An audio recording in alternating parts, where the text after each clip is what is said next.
நீங்க இரவும் பகலும் வேதத்தை தியானிச்சீங்கன்னா you will walk like the word of God, you will act like the word of God, you will see like the word of God. அவர் இருக்கிற பிரகாரமாக நாமும் இவ்வுலகத்தில் இருக்கிறோம்.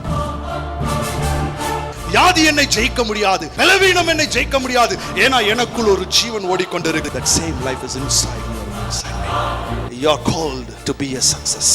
ஏன்னா the spirit of success is inside of you. Hallelujah.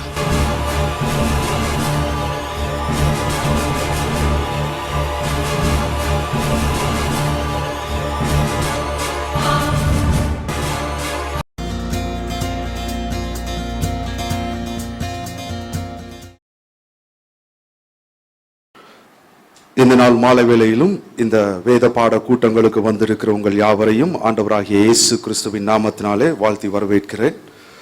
விசுவாசமும் செழிப்பும் என்கிற தலைப்பிலே நீங்களும் நானும் இந்த 5 நாட்கள் தொடர்ந்தேர்ச்சியாக ஒரு வேத பாடத்தை கற்றுக்கொள்ள போகிறோம். So it's a continuous study. சரிங்களா? ரொம்ப முக்கியமான ஒரு அடிப்படை காரியம் எது அப்படின்னு கேட்டீங்கன்னா அது தேவனுடைய வார்த்தை தான். It is a word of God. ஆகையினால இன்றைக்கு நான் ஒரு பேஸ போட போறேன், ஒரு அஸ்திபாரமாக சில காரியங்களை போட போறேன். நாளையிலிருந்து விசுவாசத்தை குறித்து நான் உங்களோடு பேச போகிறேன். என்ன நான் பேச போறேன் அப்படின்னு கேட்டீங்கன்னா தேவனுடைய வார்த்தையை குறித்து சில காரியங்களை நான் இன்னைக்கு ஒரு base for the faith that which I am going to preach or teach tomorrow.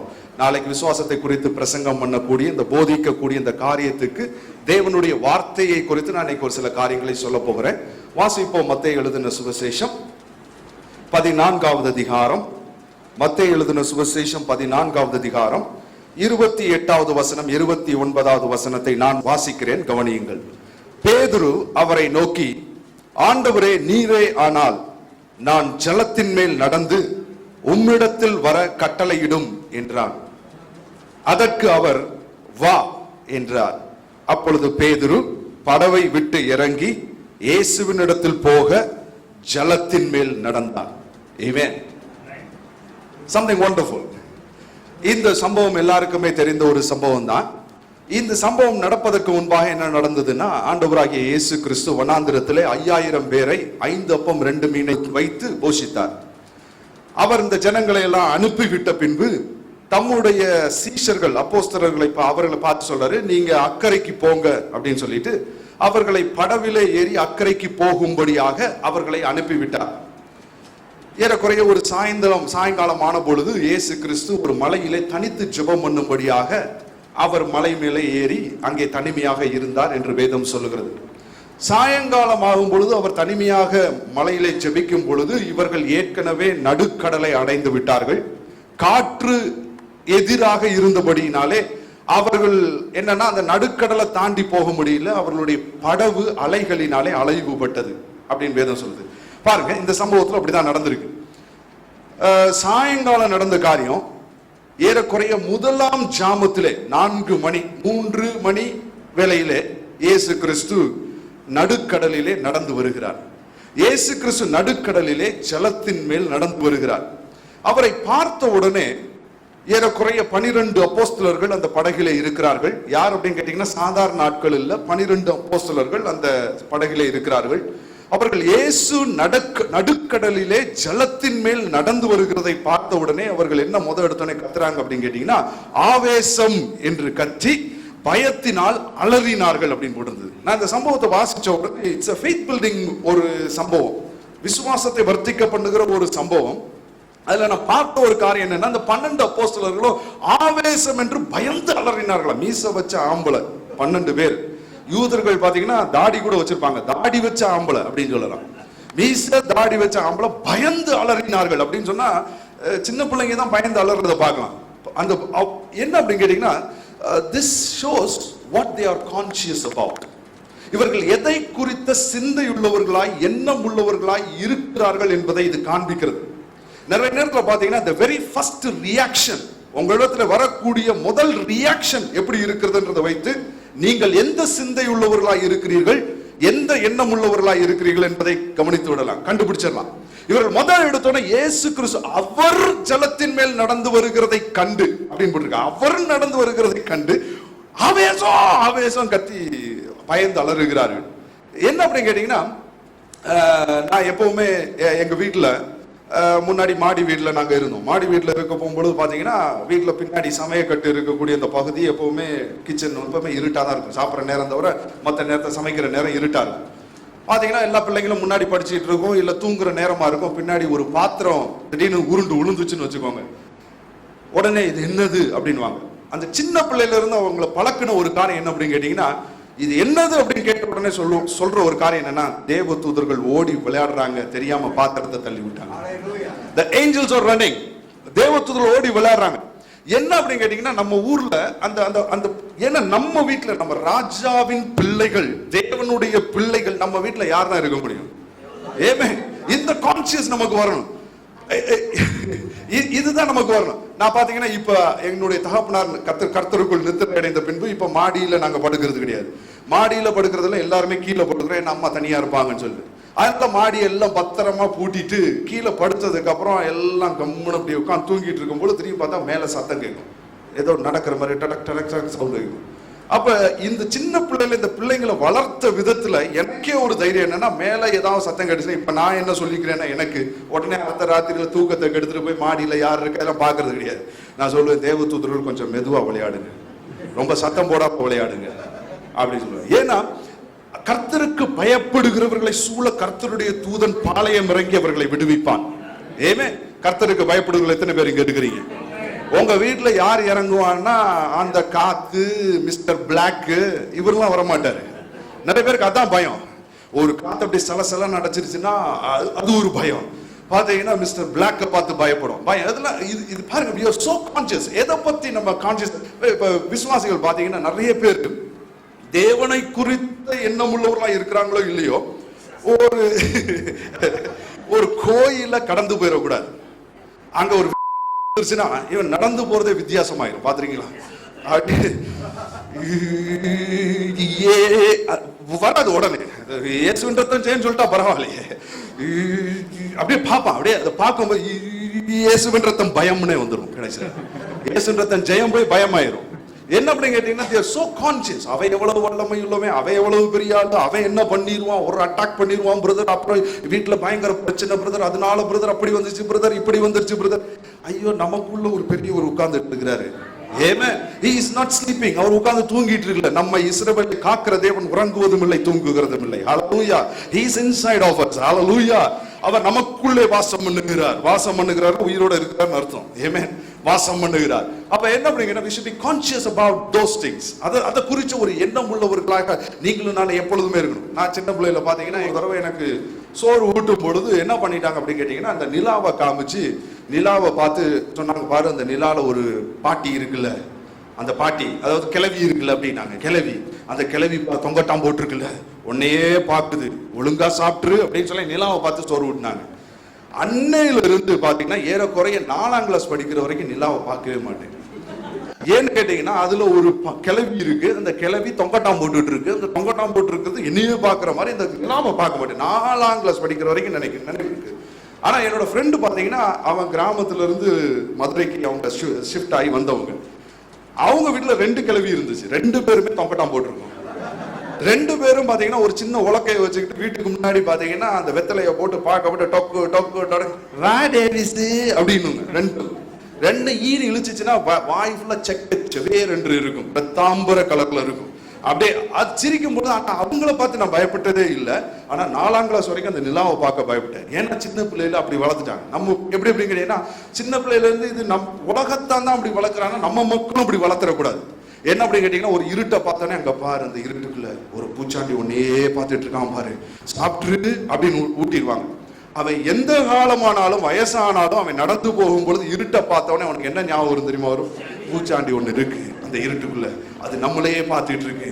அப்புறம் இவன் சத்தமா பாட்டு பாடணும், அப்புறம் கை தட்டணும், இவனே அப்படியே தன்னை உற்சாகப்படுத்திட்டு போகணும். இந்த யூதர்களை பார்த்தீங்கன்னா, இவங்க தேவனுடைய காரியங்களிலே வளர்க்கப்பட்டவர்கள். இந்த 12 அப்போஸ்தலர்கள் யார் கேட்டீங்கன்னா யூதர்கள். இவங்க இருந்த ஊர் என்ன அப்படின்னு கேட்டீங்கன்னா இஸ்ரவேல் என்கிற ஒரு நகரம். அந்த இஸ்ரவேல் என்கிற நகரத்துல பாத்தீங்கன்னா அவர்கள் வழி வழியாக தங்களுடைய பிள்ளைகளுக்கு தேவனை குறித்த காரியங்களை கற்றுக் கொடுத்திருந்தார்கள் மூதாதையர்கள். என்ன அப்படின்னு கேட்டீங்கன்னா செங்கடலை பிளந்தவர் நம்முடைய தேவன், நம்முடைய தேவன் வனாந்திரத்திலே வழி நடத்தினவர், நம்முடைய தேவன் பாத்தீங்கன்னா இப்படியாக நம்மை இந்த தேசத்திலே கொண்டு வந்து நம்மை அவர் வைத்தார். தாவீது உடன்படிக்கை பெட்டி எடுத்து கொண்டு வந்தான். அந்த பிரசன்னம் எங்க இருக்குன்னா தேவாலயத்தில் இருக்கிறது. பண்டிகைகள் கொண்டாடும் பொழுது எப்படி ஒவ்வொரு பண்டிகைகள் கொண்டாடும் பொழுது ஒவ்வொரு காரியங்கள் செய்யும் பொழுது அவர்கள் என்ன எதை காண்பித்தார்கள் அப்படின்னு கேட்டீங்கன்னா தேவனை குறித்த ஒரு அறிவை, தேவனை குறித்த ஒரு உணர்வை அவர்கள் என்ன பண்ணாங்க அப்படின்னு கேட்டீங்கன்னா அவர்கள் ஜனங்களுக்கு தன்னுடைய பிள்ளைகளுக்கு சொல்லிக் கொடுத்து கொண்டே தான் இருந்தாங்க. அப்ப இந்த யூதர்களுக்கு என்ன தெரிஞ்சிருக்கும்னா தேவனை குறித்த அறிவை அவர்கள் பெற்றிருந்தார்கள். அந்த தேவனை குறித்த அறிவை பெற்றிருந்தார்கள். என்ன அறிவை பெற்றிருந்தார்கள்னா நம்முடைய தேசத்திலே தேவன் ஆளுகை செய்கிறார் அப்படின்ற அறிவு அவர்களுக்கு இருந்தாலுமே நடுக்கடலிலே இயேசு நடந்து வருகிறத பார்த்த உடனே வேற எதையுமே சொல்லல. அவங்க பிசாசு தான் சொல்றாங்க, ஆவேசம் தான் சொல்றாங்க. தேவன் ஆளுகை செய்கிற ஒரு தேசத்துல, இப்ப நம்ம ஊர்லன்னா வச்சுக்கோங்களேன், அந்த காலத்துல 1ஆம் நூற்றாண்டுல அதை பார்த்தோம் இதை பார்த்தோம்னா எல்லாம் பயந்து பயந்து வளர்க்கப்பட்ட ஒரு பூமி. ஆனா இவர்கள் இருந்த ஊர் வந்து என்ன அப்படின்னு கேட்டீங்கன்னா கலிலேயா, யூத பாரம்பரியத்துல வந்தவங்க, தேவனை குறித்த அறிவிலே வளர்ந்தவர்கள். ஆனா பாத்தீங்கன்னா மொத்த எடுத்துனே அவங்களுக்கு என்ன ஞாபகம் வருதுன்னா பிசாசு தான். என்ன அப்படின்னு கேட்டீங்கன்னா எதை குறித்து எண்ணம் உள்ளவர்களா இருக்க, what are we conscious about. இன்னைக்கு ஆவிக்குரிய உலகம் என்று சொன்ன உடனே ஆவிக்குரிய உலகம் எங்கேயோ பரலோகத்தில் இல்லை. ஆவிக்குரிய உலகம் எங்கே இருக்கு அப்படின்னு கேட்டீங்கன்னா நம்மை சுற்றிலும், நம்மை சுற்றின எல்லா இடத்துலயும் இருக்கு. The spiritual world is here in this place. எல்லா இடத்திலும் வியாபித்த ஆவிக்குரிய உலகம் இருக்குது. நீங்க எந்த சிந்தையுள்ளவர்களாய் இருக்கிறீர்கள், எந்த எண்ணம் உள்ளவர்களாய் இருக்கிறீர்கள் என்கிற அடிப்படையிலே அந்த ஆவி உங்களுக்கு வெளிப்படும். சோ நீங்க என்ன எண்ணம் உள்ளவர்களாய் இருக்கிறீங்கன்றது ரொம்ப ரொம்ப முக்கியம். What you are conscious about. David Oyedepo என்று சொல்லக்கூடிய ஒரு ஊழியக்காரர் பாத்தீங்கன்னா நைஜீரியால இருக்கிறார். உலகத்திலே பாத்தீங்கன்னா நம்ம மாதிரியே ஒரு பொருளாதாரத்திலே பின்தங்கிய ஒரு நாடு தான் நைஜீரியா. உலகத்திலேயே மிகப்பெரிய சபை கட்டடம் எங்க இருக்குன்னு கேட்டீங்கன்னா அமெரிக்கால கிடையாது, கொரியால கிடையாது, அர்ஜென்டினால கிடையாது, நைஜீரியால இருக்கு. யாரு கட்டினார் அப்படின்னு கேட்டீங்கன்னா அந்த டேவிட் ஒயடோபோ என்று சொல்றவர் கட்டினாரு. எத்தனை பேர் அந்த சர்ச்சுக்குள்ள இருக்கலாம்னா 2 லட்சம் பேர் உட்காரலாம். 2 lakhs. அவர் சர்ச் மெம்பர்ஷிப் 1 லட்சம், 2 லட்சம் பேர் உட்காரலாம். அவருடைய சபை கட்டடம் இருக்கக்கூடிய அந்த இடத்தினுடைய விஸ்தரிப்பு எவ்வளவு தெரியுமா? 5000 ஏக்கர் ஒரு சபைக்காக அவர் வச்சிருக்கிறார். அவர் ஒரு நாள் ஒரு ஊழியக்காரர் அந்த பிரசங்கம் பண்றது கூட்டிட்டு போனார். அந்த பிரசங்கியார் பாத்தீங்கன்னா பிசாசு துரத்தும் ஊழியர். ஆமென். பிசாசு துரத்தும் ஊழியர். அவர் பாத்தீங்கன்னா வந்தவர் அந்த ஏக்கருக்குள்ள அந்த கேம்பஸ்க்குள்ள வந்தவர் பார்த்துட்டு சொன்னாராம், திடீர்னு பார்த்து சொன்னாராம், அந்த அங்க ஒரு பிசாசு ஓடுகிறது, இயேசுவின் நாமத்தினாலே கட்டுகிறேன்னாராம். அப்புறம் கொஞ்ச நேரம் கழிச்சு திருப்பி இப்படியே பார்த்துட்டு இருந்தவர் இவர் கூட நடந்து போயிட்டு இருக்காரு. திடீர்னு போனவர் அங்க ஒரு பிசாசு ஒரு பாம்பு மாதிரி போகுது, இயேசுவின் நாமத்தினாலே கட்டுகிறேன்னாராம். இவர் ஒரு 3-4 தடவை பேசாம இருந்தாராம். ஏன்னா பிரசங்கியார் வெளியில இருந்து வந்தவர், அது மரியாதை கொடுக்கணும் அப்படி பேசாம இருந்தாராம். வந்தவர் ஒரு 4-5 தடவை கட்டிட்டாராம். ஒரு நடந்து போகும்போது மெதுவா தட்டி சொன்னாராம், ஐயா இந்த 5000 ஏக்கருக்குள்ள நான் இருக்கிறதுனால ஒரு பிசாசு வர முடியாது. நீ இங்க பிசாச வரட்டுறீன்னா பிசாசு பிரச்சனை இல்ல, உம்ம மேலதான் ஏதோ பிரச்சனை இருக்கு, நீ வெளியில போட்டார். அவரை பிரசங்கம் பண்ணவே விடலையா? என்ன அப்படின்னு கேட்டீங்கன்னா என்ன கான்சியஸ் அப்படின்னு கேட்டீங்கன்னா நான் தேவனுடைய மனுஷன், தேவன் எனக்குள்ளே வாசம் பண்ணுகிறார், தேவன் இருந்தார்னா எந்த பிசாசும் வர முடியாது. தேவனுடைய உடன்படிக்கை பெட்டி எடுத்துக்கொண்டு போய் தாகோனின் ஆலயத்துல வைக்கிறாங்க. வச்ச உடனே தாகோன் அந்த உடன்படிக்கை பெட்டியின் முன்பாக நிக்க முடியல, பிரசனத்தின் முன்பாக நிக்க முடியல, உளுந்து தலை தனியா போயிருச்சு. ஏமே அப்ப என்ன அப்படின்னு கேட்டீங்கன்னா நீங்களும் நானும் போகும் பொழுது ஒவ்வொன்றும் அதுதான் நடுங்கணும், நம்ம நடுங்க கூடாது, அப்படி நடுங்க கூடாது, நம்ம தான் நம்மளை பார்த்து அது நடுங்கும். அப்ப என்ன அப்படின்னு கேட்டீங்கன்னா we should be so conscious. எதை குறித்து எண்ணம் உள்ளவனாய் இருக்கணும்னா எனக்குள் இருக்கிற இயேசுவை குறித்த எண்ணம் உள்ளவனாய் நான் இருக்க வேண்டும். ஹல்லேலூயா. தேவனுடைய ராஜ்யம் அங்கே இல்லை இங்கே இல்லை, உங்களுக்குள்ள இருக்குது. ஆமென். தேவன் எங்க வாசம் பண்றாருன்னா உங்களுக்குள்ளே வாசம் பண்ணுகிறார். ஹல்லேலூயா. ஆமென். so be conscious. எல்லாரும் உள்ளுக்குள்ள பார்த்து சொல்லுங்க, தேவன் இங்கே இருக்கிறார். ஹல்லேலூயா. அந்த நம்பிக்கையோட போங்க. ஆமென். தேவன் உங்க கூடயே வராரு. ஆண்டவரே என்னை விட்டு விட்டுறாதீங்க, ஆண்டவரே என் கூடயே வாங்க. அவர் சொல்ல நான் உன்னை விட்டு விலகுவதும் இல்லை, உன்னை Amen. He never leave you nor forsake you. Amen. சரிங்களா? இப்போ பாருங்க, இப்போ நம்ம சப்ஜெக்ட்டுக்கு வருவோம். இவர்கள் போகும்பொழுது முதல் இடத்துல கத்துறாங்க, ஆவேசம்னு கத்துறாங்க. உடனே ஆண்டவராகிய இயேசு சொல்றாரு, திடன் கொள்ளுங்கள், நான் தான், பயப்படாதிருங்கள் அப்படின்றாரு. சொன்ன உடனே இவங்க என்ன சொல்றாங்க அப்படின்னு கேட்டீங்கன்னா முதல் டக்குன்னு உடனே பேதுரு, இதான் பேதுருவனுடைய ஒரு இட்ஸ் a good character. உடனே சொல்ற, ஆண்டவரே நீரே ஆனால் நான் ஜலத்தின் மேல் நடந்து உம்மிடத்தில் வர எனக்கு கட்டளை கொடு. நீரே ஆனால் நான் சும்மா வரணும்னு சொல்ல, நீரே ஆனால் நான் ஜலத்தின் மேல் நடந்து உம்மிடத்தில் வர கட்டளை இடும் அப்படின்னா உடனே ஆண்டவராய் இயேசு சொல்றார், வா. ஒன் வேர்ட், வா. அவன் அந்த வான்ற வார்த்தையின் மேலதான் நடந்தான். ஆனா நான் இன்னைக்கு வேற ஒரு இன்ட்ரெஸ்டிங் ஒரு காரியத்தை காண்பிக்க போறேன். வா என்கிற வார்த்தையின் மேல நடந்தான். அது எப்படி அப்படின்னு கேட்டீங்கன்னா, பேதுரு படவை விட்டு இறங்கி, அதை படிக்கும் போதெல்லாம் நான் நிறுத்துவேன். ஏதோ காரை விட்டு இறங்கி அப்படின்ற மாதிரி போட்டிருக்கேன். அதை சும்மா சொல்லாம போயிருந்திருக்கலாம். ஆனா பட் அழகா போட்டிருக்காரு பாருங்க, படகை விட்டு இறங்கி. எங்க தரையிலேயே கால் வைக்க முடியும்? காரை விட்டு இறங்கினா தரையில கால் வைக்கலாம். அதுவும் சேர் இருந்துச்சுன்னா நம்ம காரை தள்ளி தான் காரை விட்டு இறங்குவோம். அவர் பாருங்க அழகா தண்ணீர்ல படகை விட்டு இறங்கி தண்ணீர்ல காலை வச்சு இயேசுவினிடத்துல போக ஜலத்தின் மேல் நடந்தான். Amen. Water walking faith. Amen. ஜலத்தின் மேல் நடக்கிற விசுவாசம். ஹல்லேலூயா. ஜலத்தின் மேல் நடந்தான். இப்ப பாருங்க, ஜலத்தின் மேல் நடந்த உடனே அவன் அங்க காற்றை கண்டு, காற்று பலமாய் இருக்கிறதை கண்டு பயந்து அமிழ்ந்து போகையில் அப்படின்னு பைபிள்ல போட்டிருக்கு. அப்ப நான் ரொம்ப நாள் அதை படிக்கும் போது என்ன யோசிச்சேன்னா, இயேசுவை பார்த்துட்டு நடந்து போயிட்டு இருக்கும் பொழுது திடீர்னு ஒரு அலை புஷ்ன்னு எந்திரிச்சு வந்த உடனே இவன் ஐயோ ஆமா அப்படின்னு பயந்த உடனே மூழ்க ஆரம்பிச்சிட்டான் அப்படின்னு நினைச்சேன். ஆனா திடீர்னு அலை அடிக்கிறதுக்கு அங்க காரியமே இல்லை. ஏன்னு கேட்டீங்கன்னா, ஏற்கனவே அலையும் காற்று இருந்துச்சு. ஏற்கனவே சாயங்காலத்துல நடுக்கடலுக்கு போனவங்க 3 மணி வரைக்கும் நடுக்கடல்ல தான் இருக்கிறாங்க. Because of wind and waves. அந்த காற்றும் கடல் அலைகளினாலே ஏற்கனவே அடிச்சுக்கிட்டு தான் இருக்குது. சரி விடுவோம், சரி காற்று தான் பிரதர் பிரச்சனை அப்படின்னு சொல்றீங்கன்னு வச்சுக்கோங்களேன். காற்றை பார்த்து தான் மூழ்கிட்டான் அப்படின்னு சொல்றீங்க. நான் இன்னொரு ஒரு காரியத்தை சொல்றேன். கலிலேயாவில் காற்றே இல்லை, அலையும் இல்லை, தண்ணீர் அமர்ந்த தண்ணீரா இருக்கிறது. அப்படின்னா பேதுருவால நடந்து முடியுமா? அப்படின்னா மாத்திரம் பேதுருவால தண்ணீரின் மேல் நடந்து விட முடியுமா? இயற்கையாக எந்த மனிதனினாலும், அது காத்து இல்லாட்டினாலும் எது இல்லாட்டினாலும் அமர்ந்த தண்ணீரா இருந்தாலும் அவனாலே ஜலத்தின் மேல் நடக்க முடியாது. அப்ப பிரச்சனை எங்க? அவன் மூழ்கினதற்கு பிரச்சனை எங்கே?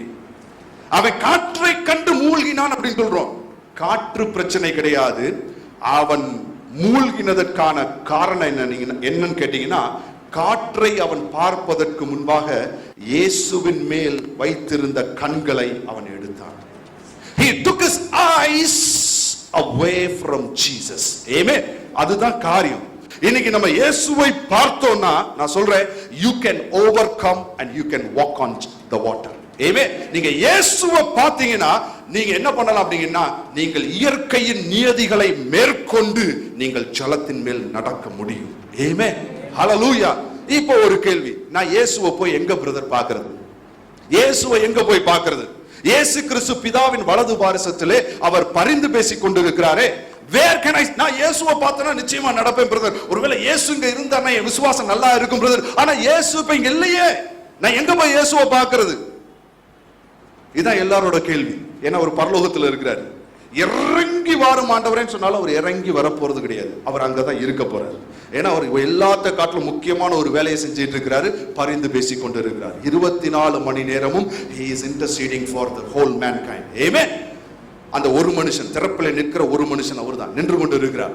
இப்ப நல்லா கவனிங்க. அப்ப நான் இயேசுவை பார்க்கணும்னா எங்க போய் பார்க்கிறது? another interesting event. இன்னொரு முக்கியமான ஒரு இன்ட்ரெஸ்டிங் ஈவென்ட் காமிக்கிற பாருங்க. எங்க இயேசுவை பார்க்கிறது என்பதை லூக்கா எழுதின சுவிசேஷம் 24வது அதிகாரத்துல அங்க பாத்தீங்கன்னா 13வது வசனம். லூக்கா 24:13 நான் வாசிக்கிறேன், கவனிங்கள். அன்றைய தினமே அவர்களில் 2 பேர் எருசலேமுக்கு 7 அல்லது 8 மைல் தூரமான எம்மாவு என்னும் கிராமத்துக்கு போனார்கள். 2 பேர் போறாங்க. அதை வாசிட்டு நான் சொல்லிடுறேன். போகையில் இந்த வர்த்தமானங்கள் யாவையும் குறித்து அவர்கள் ஒருவரோடு ஒருவர் பேசிக் கொண்டார்கள். இந்த வர்த்தமானங்களை குறித்து இப்படி அவர்கள் பேசித்து சம்பாஷித்துக் கொண்டிருக்கையில் இயேசு தாமே சேர்ந்து அவர்களுடனே கூட நடந்து போனார். ஆனாலும் அவரை அறியாதபடிக்கு அவருடைய கண்கள் மறைக்கப்பட்டிருந்தது. அப்பொழுது அவர்களை நோக்கி, நீங்கள் துக்கம் உள்ளவர்களாய் வழி நடந்து ஒருவருக்கொருவர் சொல்லிக் கொள்கிற காரியங்கள் என்னவென்று கேட்டார். நான் நடந்த சம்பவத்தை என்னன்னு சொல்றேன் பாருங்க. என்ன அப்படின்னு கேட்டீங்கன்னா, இயேசு கிறிஸ்து சிலுவையிலே அவர் மரித்தார். அவர் மரித்து அடக்கம் பண்ணப்பட்டு அவர் 3ஆம் நாள் உயிரோடு எழுந்தார். இது நமக்கு தெரியும். இயேசு கிறிஸ்துவை சிலுவையில் அறைந்து விட்டார்கள். அவர் மரித்த பின்பு அடக்கம் செய்து விட்டார்கள். இப்ப என்ன நடக்குதுன்னா, அந்த வாரத்தின் 1ஆம் நாள் ஞாயிற்றுக்கிழமை, நேற்றைய தினம், அந்த மாதிரி ஒரு நாள்ல ஏதோ 2000 வருஷத்துக்கு முன்னாடி சில ஸ்திரீகள் என்ன பண்ணாங்க அப்படின்னு கேட்டீங்கன்னா, கல்லறையில போய் இயேசுவின் சரீரத்தை பார்க்கும்படியாக போகிறார்கள். அங்க போனவர்கள் இயேசுவின் சரீரம் இல்லாததை கண்டு அங்கே 2 தூதர்கள் நின்று கொண்டிருக்கிறதை பார்த்து அவங்க என்ன அவங்க சொல்ல கேட்டார்கள் என்று சொன்னால், அந்த 2 தூதர்கள் சொல்றாங்க, நீங்கள் மரித்தவர்களிடத்தில் அவரை தேடுகிறது என்ன, அவர் இங்கே இல்லை, அவர் உயிரோடு எழுந்து விட்டார் அப்படின்னு சொல்றாங்க. உடனே இவங்க என்ன பண்றாங்க, இந்த சந்தோஷத்தின் செய்தியை சொல்லும்படியாக விசுவாச வீரர்களாகிய 11 அப்போஸ்தலரிடத்தில் ஓடி வராங்க. 11 அப்போஸ்தலரிடத்தில் ஓடி வந்தோடனே இந்த 11 அப்போஸ்தலர்கள் இதை கேட்ட உடனே அவர்கள் நம்பல. அவளுக்கு வீண் பேச்சா தெரிஞ்சுட்டாங்க. உடனே அதுல என்ன பண்ணீங்கன்னா, யோவான்ல பாத்தீங்கன்னா 2 பேர் போறாங்க, இதுல பேதுரு மாத்திரம் தான் போட்டிருக்கு. உடனே ஓடி போய் நாங்க செக் பண்ணுவோம் சொல்லி போய் அதே மாதிரி சரீரம் இல்லாததை கண்டார்கள். இதான் இவங்க 2 பேரும் பேசிட்டு போறாங்க, வர்த்தமானங்களை பேசி கொண்டு போகிறார்கள் 2 பேர். எங்க அப்படின்னு கேட்டீங்கன்னா, அவங்க எம்மாவூர் என்கிற ஊருக்கு போறாங்க. அது 7 அல்லது 8 மைல் எருசலேம்ல இருந்து தூரத்துல இருக்கு. இவங்க 2 பேரும் எப்படி பேசிட்டு போறாங்க அப்படின்னு கேட்டீங்கன்னா, இயேசு இங்கே இல்லை, உயிரோடு எழுந்து விட்டார், உயிர்த்தெழுந்தாரே அப்படின்ட்டு போல பேசிட்டு போல. ஆண்டவர் வந்த உடனே அதை ஸ்பெசிபிக்கா கேட்கிறார். அப்பொழுது அவர்களை நோக்கி, நீங்கள் துக்கம் உள்ளவர்களாய் வழி நடந்து, துக்கமுள்ள முகமுள்ளவர்களாய் வழி நடந்து ஒருவருக்கொருவர் சொல்லிக் கொள்ளுகிற காரியங்கள் என்னவென்று கேட்டார். ஏன்னா ஒரு ரொம்ப முக்கியமான காரியம் என்னன்னா, நீங்க என்ன பேசுனீங்கன்றது எனக்கு முக்கியம் இல்ல, நீங்க துக்கம் உள்ளவர்கள், ஏன்னா அது பிடிக்காது ஆண்டவருக்கு. துக்கம் முகம் உள்ளவர்களா என்ன பேசிட்டு இருக்கீங்க? அவர்களில் ஒருவனாகிய கீலேயோப்பா என்பவன் பிரதியுத்தரமாக, இந்த கீலேயோப்பா பாருங்க, யார் அந்த 2 பேர் நடந்து போறாங்க அப்படின்னு கேட்டீங்கன்னா, யார் அப்படின்னு நம்ம நிறைய இடத்துல கீலேயோப்பா யாரோ ஒரு ஆளு நினைச்சுக்குவோம். கீலேயோப்பா வேற யாரும் கிடையாது. கீலேயோப்பா யார் அப்படின்னு கேட்டீங்கன்னா, யோவான் எழுதின சுவிசேஷம் 19வது அதிகாரம் 25வது வசனம். இயேசுவின் சிலுவையின் அருகே அவருடைய தாயும் அவருடைய தாயின் சகோதரி கீலேயோப்பா மரியாளும், மகதலேனா மரியாளும் நின்று கொண்டிருந்தார்கள். ஏகப்பட்ட மரியாள். இயேசுவோட அம்மா பேரு மரியாள், இயேசுவோட அம்மாவோட தங்கச்சி பேரும் மரியாள், இயேசுவுக்கு ஊழியம் செஞ்ச ஆளு பேரும் மரியாள். என்ன சொல்றது, எந்த மரியாளை எப்படி சொல்றது? அதனால இயேசுவோட தாயாகிய மரியாள், இந்த மரியாளுக்கு அவ புருஷன் பேரை சேர்த்து கிளையோப்பா மரியாள், அவளுக்கு மகதலேனா மரியாள். ஏன் அப்படி பேரு என்ன அப்படின்னு கேட்டீங்கன்னா, அப்ப அந்த கீலேயோப்பா யார் அப்படின்னு கேட்டீங்கன்னா, யாரு? ஹஸ்பண்டா? கீலேயோப்பா யாரு? ஹஸ்பண்ட் ஒரே வார்த்தையா? கீலேயோப்பா யாரு? சித்தப்பா. Very good, very good. யாருக்கு சித்தப்பா? நமக்கா? இயேசு. ஏமே கீலேயோப்பா போனார்னா கூட யாரு போயிருப்பா? வெரி குட், வைஃப் தான் போயிருப்பாங்க. ஏமே கல்யாணம் ஆயிருச்சுன்னா எப்பவும் யார் கூட தான் போகணும்? வைஃபோட தான் போகணும். கல்யாணம் ஆனதுக்கு அப்புறம் என் ஃப்ரெண்டு வீட்டில் ஊர் சுத்திட்டு வந்தேன், நைட்டு லேட்டாகி வந்தேன் அப்படின்லாம் இருக்கக்கூடாது. ஏமே கல்யாணமானவர்களை பார்த்து சொல்லுகிறேன். சகோதரிகள் ஒரு ஆமேன்னு சொல்லுங்க. ஏன்னா வீட்டுக்கு நேரத்துல வந்து சேரணும். பாருங்க, இவர் பாருங்க நல்ல சின்சியரான ஒரு ஹஸ்பண்ட். எப்படின்னு கேட்டீங்கன்னா, இவர் நடந்து போறாருன்னா, நான் ரொம்ப நாள் நினைச்சேன் 2 ஆம்பளை பேர் தான் நடந்து பேசிட்டு போறாங்கன்னு நினைச்சேன். இவங்க 2 பேரும் வீட்டுக்கு போறாங்க. என்ன அப்படின்னு கேட்டீங்கன்னா, சித்தப்பா சித்தியும் இயேசு கிறிஸ்துவுடைய ஊழியத்தை பார்த்த உடனே இவர் இஸ்ரவேலை ரட்சித்து மீட்டு எடுப்பார், இவர் அரசாளுகை செய்வாரு, நம்ம சித்தப்பா சித்தி நமக்கும் ஒரு பொசிஷன் போட்டு கொடுப்பாரு, நம்மளும் சேர்ந்து ஆளுகை செய்யலாம் அப்படின்ற ஒரு பிளான்ல தான் வந்தாங்க. வந்த நேரத்தில் அவர் செத்து போயிட்டார், அவரை கொன்னுட்டாங்க. கொன்னதுக்கு அப்புறம் இவங்களுக்கு என்ன அப்படின்னு கேட்டீங்கன்னா, இவங்களோட ஃபியூச்சர் எல்லாமே அடிபட்டு போயிருச்சு. இப்ப மிகவும் துக்கம் உள்ளவர்களாய் நம்ம போட்ட பிளான் எல்லாம் காலி ஆயிருச்சு, நடந்து சோகமா பேசிட்டு போறாங்க. இப்பதான் இயேசு கிறிஸ்து என்ன நீங்கள் துக்கமுள்ள முகமுள்ளவர்களாய் பேசிக் கொண்டிருக்கிறீர்கள் சொன்ன உடனே, உமக்கு இந்த வர்த்தமானங்கள்லாம் தெரியாதா? நசரேனாகிய இயேசு என்று ஒருவர் இருந்தார், அவர் தேவனுக்கு முன்பாக வாக்கிலும் செயலிலும் வல்லமையுள்ள தீர்க்கதரிசியா இருந்தார். பிரதான ஆசாரியர்களும் அதிகாரிகளும் அவர் என்ன பண்ணினாங்க அப்படின்னு கேட்டீங்கன்னா, கொலை செய்து போட்டார்கள். கொலை செய்தவர் இன்னையோட 3 நாள் ஆயிருச்சு. இதோட பெரிய காரியம் என்ன அப்படின்னு கேட்டீங்கன்னா, நம்ம ஊர்ல இருக்கிற எங்களுடைய சேர்ந்த சில ஸ்திரீகள் அங்க கல்லறின் இடத்துல போனாங்க. போனவங்க பாத்தீங்கன்னா ஒரு சரீரத்தை காணவில்லை என்று சொல்லி ஓடி வந்தாங்க. அது மாத்திரம் இருந்தாலும் பரவாயில்ல, 2 தேவ தூதர்கள் வர பார்த்துட்டாங்க. அந்த 2 தேவ தூதர்கள் வர அவர் இங்கே இல்லை, உயிரோடு இருந்துட்டான்னு சொல்லிட்டாங்க. இதை நம்பாம நம்ம ஆட்கள் 2 பேர் போனாங்க. 2 பேர் போனவங்களும் அதே தான் சொல்லி வந்தாங்க. இது எங்களை பிரமிக்க வைக்கிறதா இருக்கிறது. இது என்னதோ, இது எவ்வளவு சந்தோஷமா சொல்லும் பாருங்க. அவர் எல்லாத்தையுமே சீரியஸா சொல்லிட்டு இருக்காரு. இதை கேட்ட உடனே ஆண்டவராய் இயேசு பாருங்க 25வது வசனத்துல, அப்பொழுது அவர் அவர்களை நோக்கி, தீர்க்கதரிசிகள் சொன்ன யாவையும் விசுவாசிக்கிறதற்கு புத்தி இல்லாத மந்த இருதயம் உள்ளவர்களே. இது இயேசு கிறிஸ்து திட்டுற ஸ்டைல். புத்தி இல்லாத மந்த இருதயம் உள்ளவர்களே. நேரா முட்டாளேன்னு திட்டுறதுக்கு பதிலா கொஞ்சம் சுத்தி வளைச்சு திட்டுவாரு இயேசு கிறிஸ்து. பாத்தீங்கன்னா இது அவரோட ஸ்டைல். நான் சில சமயம் இயேசு கிறிஸ்துவோட ஸ்டைல பாக்குறது உண்டு. புத்தி இல்லாத மந்த இருதயம் உள்ளவர்களை யோசிக்கிறதுக்கு முன்னாடியே என்ன சொன்னாரு, அவர் திட்டுனாருன்னு நினைச்சு யோசிக்கிறதுக்கு முன்னாடி அடுத்ததுக்கு போயிருவாரு. ஆனா திட்டிடுவாரு. புத்தி அதான் ஒரு இடத்துல எப்படி திட்டுறாரு பாத்தீங்கன்னா, வெள்ளையடிக்கப்பட்ட கல்லறையே. அவன் யோசிச்சிருப்பான், கல்லறை வெள்ளையடிக்கப்பட்டது, இன்னும் யோசிக்கிறதுக்கு முன்னாடி அடுத்ததுக்கு போயிருவாரு. பாத்தீங்கன்னா அவர் ஸ்டைல்.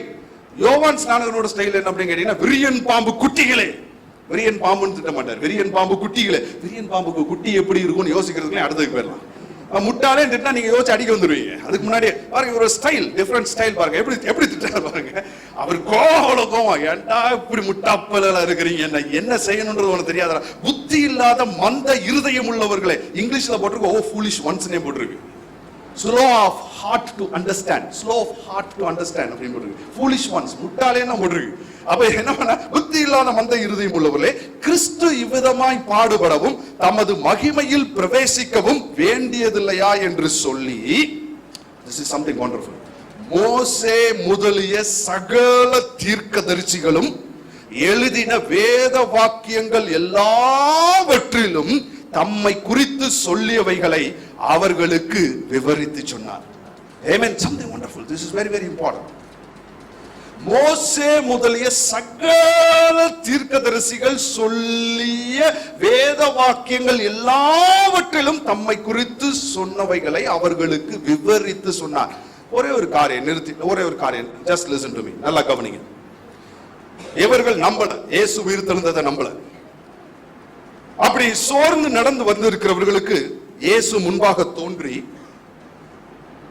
அப்பா என் கையை பாருங்கப்பா அப்படின்னு சொல்லி இருந்திருக்கலாம். சித்தப்பா தான், வேற ஒண்ணும் இல்ல, என் கையை பாருங்கப்பா அப்படின்னு இருந்திருக்கலாம். அவங்க கையை பார்த்திருப்பாங்க. என் விலா எலும்பு பாருங்கப்பா, என் காலை பாருங்கப்பா, நான் தான் இயேசு அப்படின்னு சொல்லி இருந்தா இவங்க அதை பார்த்த உடனே நம்பி இருப்பார்கள். நம்பாம துக்கம் உள்ளவர்களா இந்த காரியங்களை சோர்வோடு பேசிக்கொண்டு அவிசுவாசத்தோடு பேசிக்கொண்டு வந்திருக்கிறவர்களுக்கு இயேசு கிறிஸ்து தம்முடைய விலா எலும்பை காண்பிக்கவில்லை, தம்முடைய கைகளை காண்பிக்கவில்லை, தம்முடைய கால்களை காண்பிக்கவில்லை. இயேசு கிறிஸ்து வேத வாக்கியங்களில் தம்மை குறித்து சொல்லியவைகளை எடுத்து காண்பிக்கிறார். எதை இதுல என்ன காண்பிக்கிறார் அப்படின்னு கேட்டீங்கன்னா, what is he trying to bring it out அப்படின்னு கேட்டீங்கன்னா, எதை கொண்டு வருகிறார்னு சொன்னீங்கன்னா, உயிர்த்தெழுந்த இயேசு பின்வரும் சந்ததிக்கு தம்மை பார்க்கிறதற்கும் தம்மை அறிகிறதற்கும் ஒரு மேன்மையான வழியை அவர்களுக்கு அங்கே காண்பிக்கிறார். He is showing a better way to know and to see Jesus, that is to know through the word of God. Amen. இந்த வசனங்களிலே நீங்கள் இயேசுவை, ஏனா இயேசு கிறிஸ்து சொல்றாரு, கண்டு விசுவாசிக்கிறவர்களை பார்க்கலும் காணாமல் விசுவாசிக்கிறவர்கள் பாக்கியவான்கள். ஏன்னா இன்னும் திருப்பி திருப்பி பார்க்கணும், ஆண்டவரே தரிசிக்கணும், ஆண்டவரே எப்ப பார்ப்பேனோ அப்படின்னு சொல்ல. ஒருத்தர் சொன்னார், ஒரு ஊழியக்காரர், ஆண்டவரே உண்மைதான் பார்க்கலன்னா அட்லீஸ்ட் ஒரு தேவதூதனையாவது காமிங்க ஆண்டவரே. நான் சொல்றேன், இதெல்லாம் பார்த்துட்டு இருக்காதீங்க. There's a better thing. நான் தான் சொல்லிட்டு வரேன், இன்னைக்கு பேஸ் போடுறேன். ஏமே, தரிசனங்களை நான் நம்புகிறேன், இயேசுவை பார்க்கிறதை நான் நம்ப, எல்லாம் சில காரியங்கள் நடந்திருக்கிறது, அதெல்லாம் உண்மைதான், அதை நான் எந்த விதத்திலே மறுக்கவில்லை. நான் இயற்கைக்கு அப்பாற்பட்ட காரியங்களை நான் நம்புகிறவன், விசுவாசிக்கிறவன். சில நேரத்தில் இயற்கைக்கு அப்பாற்பட்ட காரியங்கள் நிச்சயமா அதிகமா நம்மளுடைய சமுதாயத்தில் நடக்கும். It should be an everyday experience. ஒவ்வொரு நாள் அனுபவமா இருக்கணும். அதனால பெரிய சாட்சின்றதெல்லாம் ஒண்ணும் இருக்க கூடாது. ஏன்னா அதுவே நம்முடைய வாழ்க்கையாக மாறிவிட வேண்டும். ஏமே பாருங்க, அதெல்லாம் நான் இது பண்றேன். பட் இயேசு கிறிஸ்து இன்னும் ஒரு மேன்மையான ஒரு காரியத்தை காண்பிக்கிறார். என்ன அப்படின்னு கேட்டீங்கன்னா, இன்னும் கையையும் காலையும் பார்த்துட்டு இருக்காதரா, மோசே முதலே சகல தீர்க்கதரிசிகளும் எழுதின வேத வாக்கியங்களில் தம்மை குறித்து சொல்லவில்லை. இப்போ ஒரு காரியம் கேட்கிறேன், மோசே என்ன எழுதினார்? மோசே என்ன எழுதினார்? ஆதியாகமும், யாத்ராகமும், லேவியராகமும், என்னாகமும், உபாகமம், 5 புத்தகங்களை மோசே எழுதினார். பென்டாடியூக்ஸ். இந்த இடத்துல இயேசுவை குறித்து எங்கே இருக்கிறது நல்லா தெரிஞ்சுக்கோங்க. நிறைய பேர் என்ன நினைச்சுக்குவாங்கன்னா, புதிய ஏற்பாடுல தான் இயேசு இருக்கிறாரு, அந்த மத்தேயு, மார்க்கு, லூக்கா, யோவான்ல மாத்திரம் இயேசு இருக்கிறாரு, அப்புறம் இயேசு செத்து போயிட்டாரு, அப்புறம் சபை வந்துருச்சு, அதுக்கு முன்னாடி இயேசு பிறக்கல, அதுக்கு முன்னாடி இயேசுவை பத்தி இல்ல, அதெல்லாம் பழைய ஏற்பாடு அப்படின்னு நினைக்கிறாங்க. நல்லா தெரிஞ்சுக்கோங்க, ஆதியாகமத்திலிருந்து வெளிப்படுத்தல் விசேஷம் வரைக்கும் இயேசு கிறிஸ்து தான் இந்த வேத புத்தகத்தின் கதாநாயகன். He is a hero of this book. வெளிப்படுத்துதல் விசேஷத்துல நிறைய பேர் நினைச்சிட்டு இருக்காங்க அந்தி கிறிஸ்து தான் ஹீரோன்னு. அந்தி கிறிஸ்து இருக்கான் பிரதர், அந்தி கிறிஸ்து இருக்கான் பிரதர், 6 பிரதர். அவன் அங்க ஃபெயிலியர். உலகத்தை ஆளுகை செய்யணும்னு நினைக்கிறான், முடியாது. ஆமென். ராஜாதி ராஜாவாய் இயேசு வரப்போகிறார். அவர்தான் உலகத்தை ஆளுகை செய்ய போகிறார். 1000 வருஷம் உலகத்தை ஆளுகை செய்ய போகிறார். ஆமென். அந்திகிறிஸ்து ட்ரை பண்ணுவா. he is a failure. Jesus is the hero. hallelujah. கதாநாயகன் இயேசு தான். அப்ப பழைய ஏற்பாட்டுல எங்க பிரதர் இயேசுவை பத்தி சொல்லிருக்கு? இயேசுவை பத்தி தான் எல்லாமே சொல்லிருக்கு. everything is about Jesus. hallelujah. அத படிக்க நிறைய நேரத்துல ஒரு பெரிய உற்சாகமே வருது. பாத்தீங்கன்னா மனுஷன் பாவம் செஞ்சிட்டான். இப்ப தேவன் மீட்பின் திட்டத்தை அவர் செயலாற்ற வேண்டும். பிரசங்கத்தை யார் பண்றாரு அப்படின்னு கேட்டீங்கன்னா எவாஞ்சலிஸ்ட் தேவன் தான் பண்றாரு. எவாஞ்சலிஸ்ட் தேவன் பண்ணும் பொழுது ஆடியன்ஸ் எத்தனை பேர் இருந்தாங்கன்னா இத்தனை பேர் கிடையாது, 3 பேர் தான் இருந்தாங்க. ஆதாம், ஏவாள், பிசாசு, சர்ப்பம் இருந்துச்சு. எவாஞ்சலிஸ்ட் தேவன் இப்பொழுது பிரசங்கம் பண்ணுகிறார். என்ன பிரசங்கம் பண்ணுகிறார்னா மீட்பின் திட்டத்தை, நற்செய்தியை பிரசங்கம் பண்ணுகிறார். அவர் சொல்லுகிறார் பிசாசை பார்த்து, உனக்கும் ஸ்திரீக்கும் உன் வித்துக்கும் அவள் வித்துக்கும் பகையை உண்டாக்குவேன். அவர், this is the good news. hallelujah. amen. அவர் உன் தலையை நசுக்குவார், நீயும் அவர் குதிங்காலை நசுக்குவார். that is a good news. பாருங்க, அப்ப என்ன அப்படின்னு கேட்டீங்கன்னா ஏவாள் was expecting. ஏவாள் ஒரு காரியத்தை எதிர்பார்க்கிறா. என்ன அப்படின்னு கேட்டீங்கன்னா நமக்கு ஒரு வித்து வரப்போகுது. அந்த வித்து நம்மளை எல்லாம் ஏமாத்தி, ஏன்னா ஏவாள்கிட்ட தான் பேசுது. அப்ப ஏவாளுக்கு எவ்வளவு ஏக்கம் இருக்கும். ஏதேன் தோட்டம் போயிருச்சு, நல்ல வாழ்வு போயிருச்சு, இப்படி ஏமாந்து போயிட்டோமே, அந்த ஏமாத்தத்துல அவளுக்கு எவ்வளவு இருந்திருக்கும் யோசிச்சு பாருங்க. அப்ப அந்த சர்ப்பத்தை நசுக்கிறதுக்கு நம்ம வயிற்றுல இருந்து ஒருத்தன் வர போறான்டா அப்படின்றதுல இருந்திருப்பான். ஒரு குழந்தை வரப்போகுது. அப்பதான் காயின் பிறக்கிறான். காயின் என்கிற ஒரு மகனை பிறந்த உடனே அவ என்ன தெரியுமா சொல்றாரு? அவ சொல்றா, நான் தேவனாலே ஒரு மனுஷனை பெற்றேன். தேவனாலே ஒரு மனுஷனை பெற்றேன். ஆனா ஆண்டவர் சுவிசேஷத்துல அதை சொல்லல. எவாஞ்சலிஸ்ட் தேவன் என்ன சொல்றாருன்னா ஸ்திரீயின் வித்து.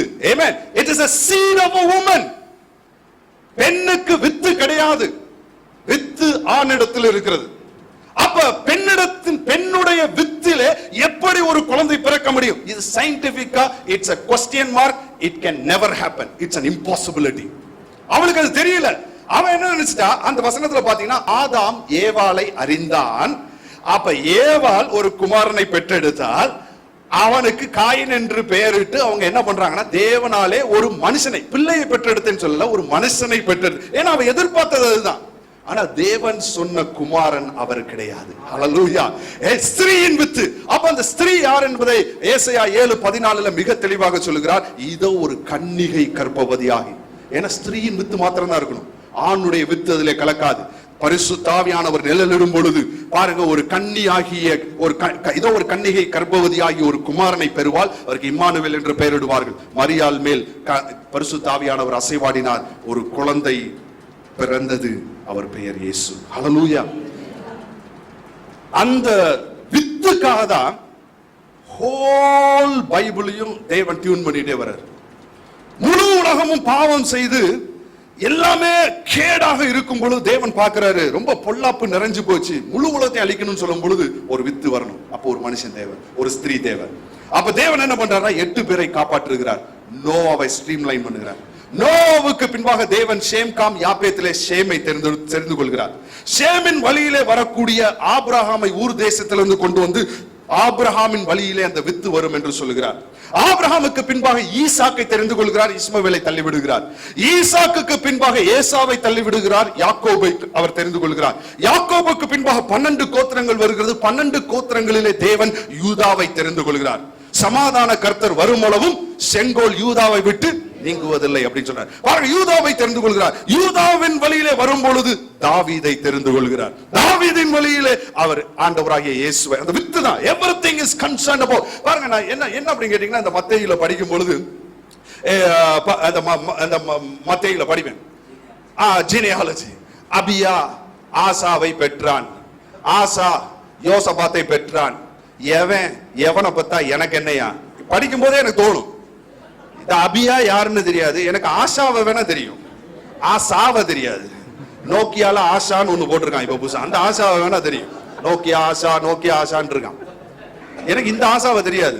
அபியா ஆசாவை பெற்றான், ஆசா யோசபாத்தை எவனை பெத்த என்ன இதெல்லாம் போட்டு அதனால அதெல்லாம் விட்டுறது. ஆனா பாத்தீங்கன்னா ஏன் அதை ரொம்ப கேர்ஃபுல்லா அத தேவன் அந்த சுவிசேஷத்துல வச்சிருக்கிறாருன்னா அது அவர் குமாரனை பற்றியது. It's about Jesus. அந்த வித்தை பற்றிய ஒரு காரியனால தேவன் அதை கட்டாயம் போடணும்ட்டாரு. போர் அடிச்சாலும் பரவாயில்ல, படிக்கட்டும்டாவே. ஏமே மெத்துசலா அவனை பெற்றான், இவன் இவனை பெற்றான், எவன் எவனை பெற்றா என்ன படிங்க. ஏமே ஏன்னா அதுல இயேசுவை பத்தி இருக்குது. அதனால தேவன் சொல்றாரு கட்டாயம் படிக்கணும்னு போட்டு வச்சிட்டார். 4 சுவிசேஷத்துல 2 தடவை போட்டு வச்சிருக்கிறார். ஒரு தடவை கிடையாது, 2 தடவை. மத்தேயு 1லயும் வருது, லூக்கா 3லயும் வருது. படிச்சுதான் ஆகணும். பாருங்க, it is all about Jesus. இயேசுவை பற்றி இந்த புத்தகம், இந்த இயேசுவை தேடி தேடி படிச்சீங்கன்னு வச்சுக்கோங்களேன், பைபிள் இன்ட்ரெஸ்டிங் ஆயிடும். இயேசுவை தேடி கண்டுபிடிங்களேன். ஒரு இடத்துல பாருங்க, மனுஷன் பாவம் பண்ணினா, பாவம் பண்ண உடனே என்ன பண்றான், போய் அத்தி இலைகளை வைத்து தன்னுடைய நிர்வாணத்தை மறைத்துக் கொள்றான். நிர்வாணத்தை மறைச்சு ஒளிஞ்சிட்டு இருக்கான். ஆண்டவர் அவனை தேடி வர்றார். ஆதாமே ஆதாமே நீ எங்கே இருக்கிறாய்? உடனே வந்துடுறான். வந்த உடனே அவர் எல்லாத்தையும் பேசி வீசி முடிச்ச உடனே அத்தி இலைய பாக்குறாரு. அது மூட முடியல. அவனுடைய சுய நீதி, அவன் பாவத்தினால் உண்டான அந்த லட்சையை, அந்த நிர்வாணத்தை அதனால மறைக்க முடியல. இப்ப ஆண்டவர் சொல்றாரு, இது வழி இல்லப்பா, உன்னுடைய கிரியையினால நீ இனி ஒண்ணும் செய்ய முடியாது, விழுந்து போயிட்ட, இனி உன் கிரியையினால கிடையாது. இப்ப நான் ஒரு மீட்பின் திட்டத்தை வச்சிருக்கிறேன், அதுதான் வழி. சில மதத்துல சொல்லுவாங்க, தேவன் எல்லாம் தேவன் செயல், தேவன் நினைச்சா ஆளை கூட்டிட்டு, தேவன் சொல்றாரு நான் நினைச்சாலாம் கிடையாது, இதுதான் வழி. என்ன வழினா ஒரு பலி செலுத்தப்பட வேண்டும். அதை ஏதேன் தோட்டத்திலேயே தேவன் நிர்ணயிக்கிறார். ஒரு மிருகத்தை கொண்டு வராரு. நான் நினைக்கிறேன் அது ஆடா தான் இருக்கணும். அந்த ஆடை என்ன பண்றாரு அப்படின்னு கேட்டீங்கன்னா, தேவன் பலி கொடுக்கிறார். வாசி பாருங்களேன், ஆதியாகமத்தின் புத்தகம் 3வது அதிகாரம், ஜெனசிஸ் சாப்டர் 3 and verse 21. ஆதியாகமம் 3வது அதிகாரம் 21வது வசனம். தேவனாகிய கர்த்தர் ஆதாமுக்கும் அவன் மனைவிக்கும் தோல் உடைகளை உண்டாக்கி அவர்களுக்கு உடுத்தினார். ஒரு தோல் உடைகளை உண்டாக்கணும் அப்படின்னு கேட்டீங்கன்னா, பாம்பே டையிங் வருவதாக அப்படின்னு உடனே மேல இருந்து அப்படியே ஒரு ஷர்ட்டிங் ஒரு ஷூட்டிங் வந்த அப்படிலாம் கிடையாது. குவாலியர் அப்படின்னு ட்ரெஸ் கொடுக்கல. தேவன் என்ன பண்றாருன்னா, தோல் உடைகளை கொடுக்க ஸ்பெசிபிக்கா போட்டிருக்குன்னா, அப்ப என்ன பண்ணி இருக்கணும், ஒரு மிருகம் அங்கே வெட்டப்பட்டிருக்க வேண்டும், பலி செலுத்தப்பட்டிருக்கும். தோல் உரித்து அதை என்ன பண்ணியிருப்பார், ஆதாமுக்கு பொருத்தி இருப்பார். ரத்தம் சிந்திட்டே இருந்திருக்கும். ரத்தம் இல்ல, நிறைய பேர் நினைக்கிறாங்க வெஜிடேரியன், தயவு செஞ்சு இது வெஜிடேரியன் புக்கு கிடையாதுங்க. எல்லாம் ரத்தம் பத்தி தான் இதுல இருக்கு. ஏமே ரத்தம் பத்தி தான். ஏமே இட்ஸ் ஆல் அபவுட் பிளட். ஏன்னா ரத்தம் சிந்து இல்லாமல் பாவ மன்னிப்பு இல்லை. மனுஷன் அவ்வளவு தப்பு பண்ணிட்டான். இப்ப தோல் உரித்து போறாரு. ஆதாமுடைய இருதயம் எப்படி ஏங்கி இருக்குன்றதை நான் சொல்ல பாருங்க. நான் இதை யோசிச்சு பார்க்கல. என் பையன் எங்க வீட்டுல பாத்தீங்கன்னா ஒரு 4-5 வருஷம் இருக்கும், 5 வருஷம் 6 வருஷம் இருக்கும். வீட்டுல எங்க அப்பா ஒரு 2 கோழி வாங்கி விட்டார். அந்த 2 கோழி பாத்தீங்கன்னா 27 கோழியா மாறிச்சு. என் வீட்டுல கோழி வளர்த்தாலும் சரி, பூனை வளர்த்தாலும் சரி, எதுனாலும் சரி, இப்ப பூனை தான் சுத்திட்டு இருக்கு, கோழி இல்ல. எல்லாத்துக்கும் என் பசங்க பேர் வச்சிருவாங்க. பூனை குட்டி போட்டாலும் பாத்தீங்கன்னா பூனை 3 தான் போடும். ஏன்னா 3 பிள்ளைங்க எனக்கு இருக்கு, அதுக்காக கரெக்டா அது 3 போடும். ஆளுக்கு ஒன்னு போட்டுரும். ஒவ்வொருத்தர் ஒன்னு வச்சுக்கிட்டு அதுக்கு கிளென்னு மெக்லன்னு என்னதான் பேர்லாம் வச்சுக்குவாங்க, மூடி அது இதுன்னு ஏதாவது பேர் வச்சுக்குவாங்க. என் பையன் பாத்தீங்கன்னா அப்போ நிறைய கோழி 27 கோழியா மாறிச்சு. அப்ப இவன் பாத்தீங்கன்னா ஒரு கோழிய, ஒரு சேவல், அவனுக்கு ரொம்ப பிடிச்ச ஒரு சேவல், அந்த சேவலை அவன் தனக்கு தெரிந்து கொண்டான்.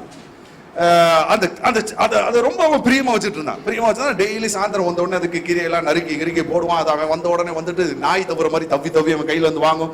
அவன் ரொம்ப செல்லமா வளர்த்துட்டே வந்தான். அது கொஞ்சம் பெருசாக அந்த சேவல் பெருசா அந்த பருவம் அடையும் பொழுது பாத்தீங்கன்னா ரொம்ப டிஸ்டர்பன்ஸ் வீட்டுல. என்ன அப்படின்னு கேட்டீங்கன்னா, அது மத்த சேவலை விரட்டுறதும் இது பண்றதும். அதனால சில காரியங்கள் நடந்தோன்னே எங்க அப்பா சொன்னாங்க, இது ரொம்ப சேட்டா பண்ணதுரா, இதை போட்டு தள்ளிடுவோமா அப்படின்னு. உடனே நான் சொன்னேன், போட்டுருவோம்பா அப்படின்னு. டே ஜேசன் என்னடா சொல்லுவான் அப்படின்னாரு. அவன் ஒன்ன சொல்ல போறான், சும்மா இது வீட்டுல வளர்க்குற இதுதான் அப்படின்னு. உடனே எங்க அப்பா ஒரே போட்டாரு. அன்னைக்கு மதியானம் அது நல்லா அப்படி கறி வெந்துச்சு. மதியானம் நாங்க சாப்பிட்டுட்டோம். நைட்டு பிள்ளைங்களுக்காக கொஞ்சம் வச்சிருந்தோம் மிச்சம். பாத்தீங்கன்னா ஸ்கூல்ல வந்த உடனே கொஞ்ச நேரம் விளையாண்டுட்டே இருந்தா, கவனிக்கல. அப்புறம் திருப்பி போய் அவன் அந்த சேவலை தேடுறான். தேடி பாக்குறான், சேவலை காணோன்னே நேரம் சொல்றான்ப்பா, அந்த கோழி அதுக்கு ஏதோ ஒரு பேர் வச்சிருந்தான். அந்த பேரை கேட்டு சொன்னா அதை காணோம் அப்படின்னு சொல்லி. நான் சொன்னேன், டே அது இந்த பாரு அடுப்புல வெந்துகிட்டு இருக்கு, அது போயிருச்சு, காலி பண்ணாச்சு அப்படின்னு சொன்ன உடனே you won't believe, அவனுடைய முகபாவனை எல்லாம் மாறிடுச்சு. கண்ணீர் அப்படியே கட்டி நிக்குது. தன்னோட அந்த பெட் அனிமலை அவனால காப்பாற்ற முடியல. தன்னோட பெட் அனிமலை இன்னொருத்தங்க வெட்டிட்டாங்க அப்படின்னு உடனே அவனுக்கு அந்த கோபம், அந்த என்ன சொல்றது, அந்த ஏமாற்றம் எல்லாம் சேர்ந்து திடீர்னு போயிட்டான். எங்கேயோ ஒரு இடத்துல உட்காந்தான். நான் திடீர்னு தேடி போறேன், பார்த்தா அங்க ஒரு இடத்துல சோகமா உட்காந்து கல்ல தண்ணி. நைட்டு வந்தோடனே இந்த சாப்பிட்றா அப்படின்னு சொன்னா, நல்ல நாட்டுக்கோழி சாப்பிட்றா அப்படின்னு சொன்னா சாப்பிட மாட்டேன்டா. நான் சாப்பிட மாட்டேன். அதை எப்படி நான் சாப்பிட முடியும்? அவனுக்கு கோவம், அப்பையும் கோவம் வரும். பாத்தீங்கன்னா 2-3 நாள் அப்படியே ஒரு அந்த என்ன அப்படின்னு கேட்டீங்கன்னா, தான் வளர்த்த தன்னுடைய தன்னுடைய தன்னுடைய பிரியத்துல இருந்த ஒன்ன காலி பண்ணிட்டாங்கன்ற ஒரு ஏக்கம். ஆதாமுக்கு பாத்தீங்கன்னா ஏதேன் தோட்டத்துல எல்லா மிருகமும் அவனுக்கு ரொம்ப பெட்டு.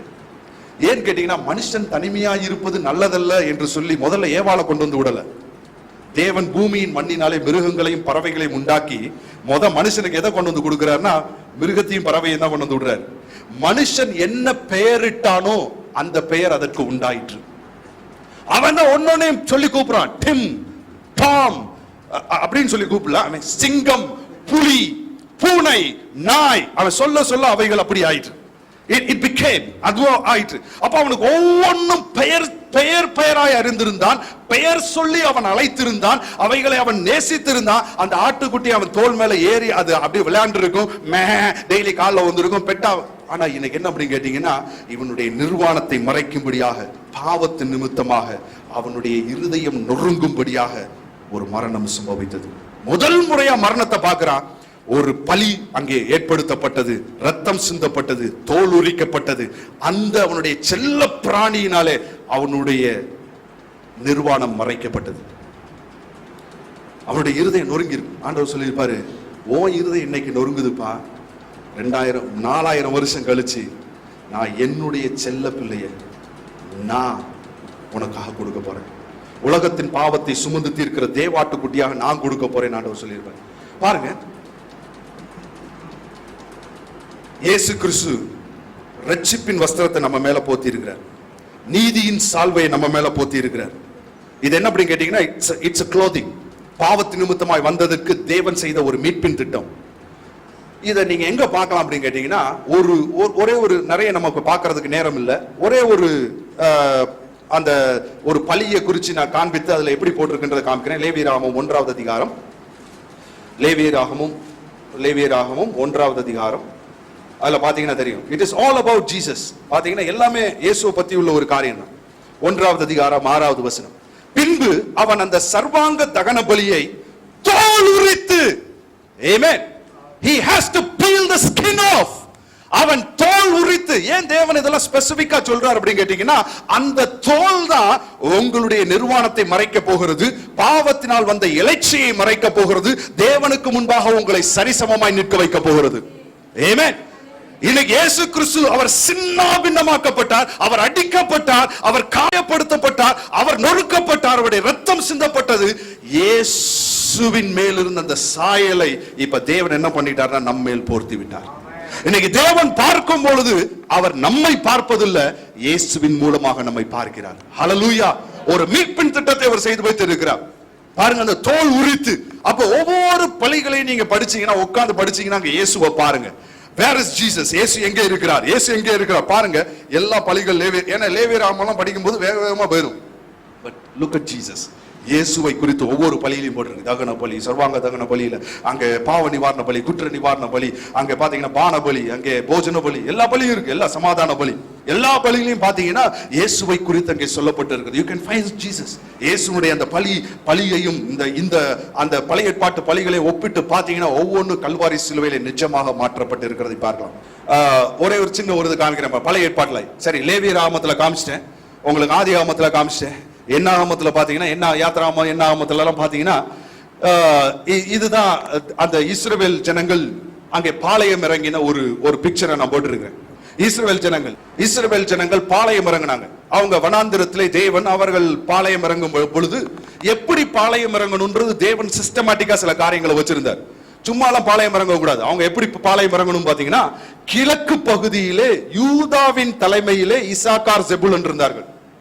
அவர்கள் எவ்வளவு பேர் அங்க ஜனத்தொகை இருந்துச்சுன்னா 1,86,400 பேர் இருந்தாங்க. தெற்கு பகுதியில யார் இருந்தாங்க கேட்டீங்க, கீழே இருக்கு பாத்தீங்களா, அதான் தெற்கு பகுதி கீழே இருக்கிறது.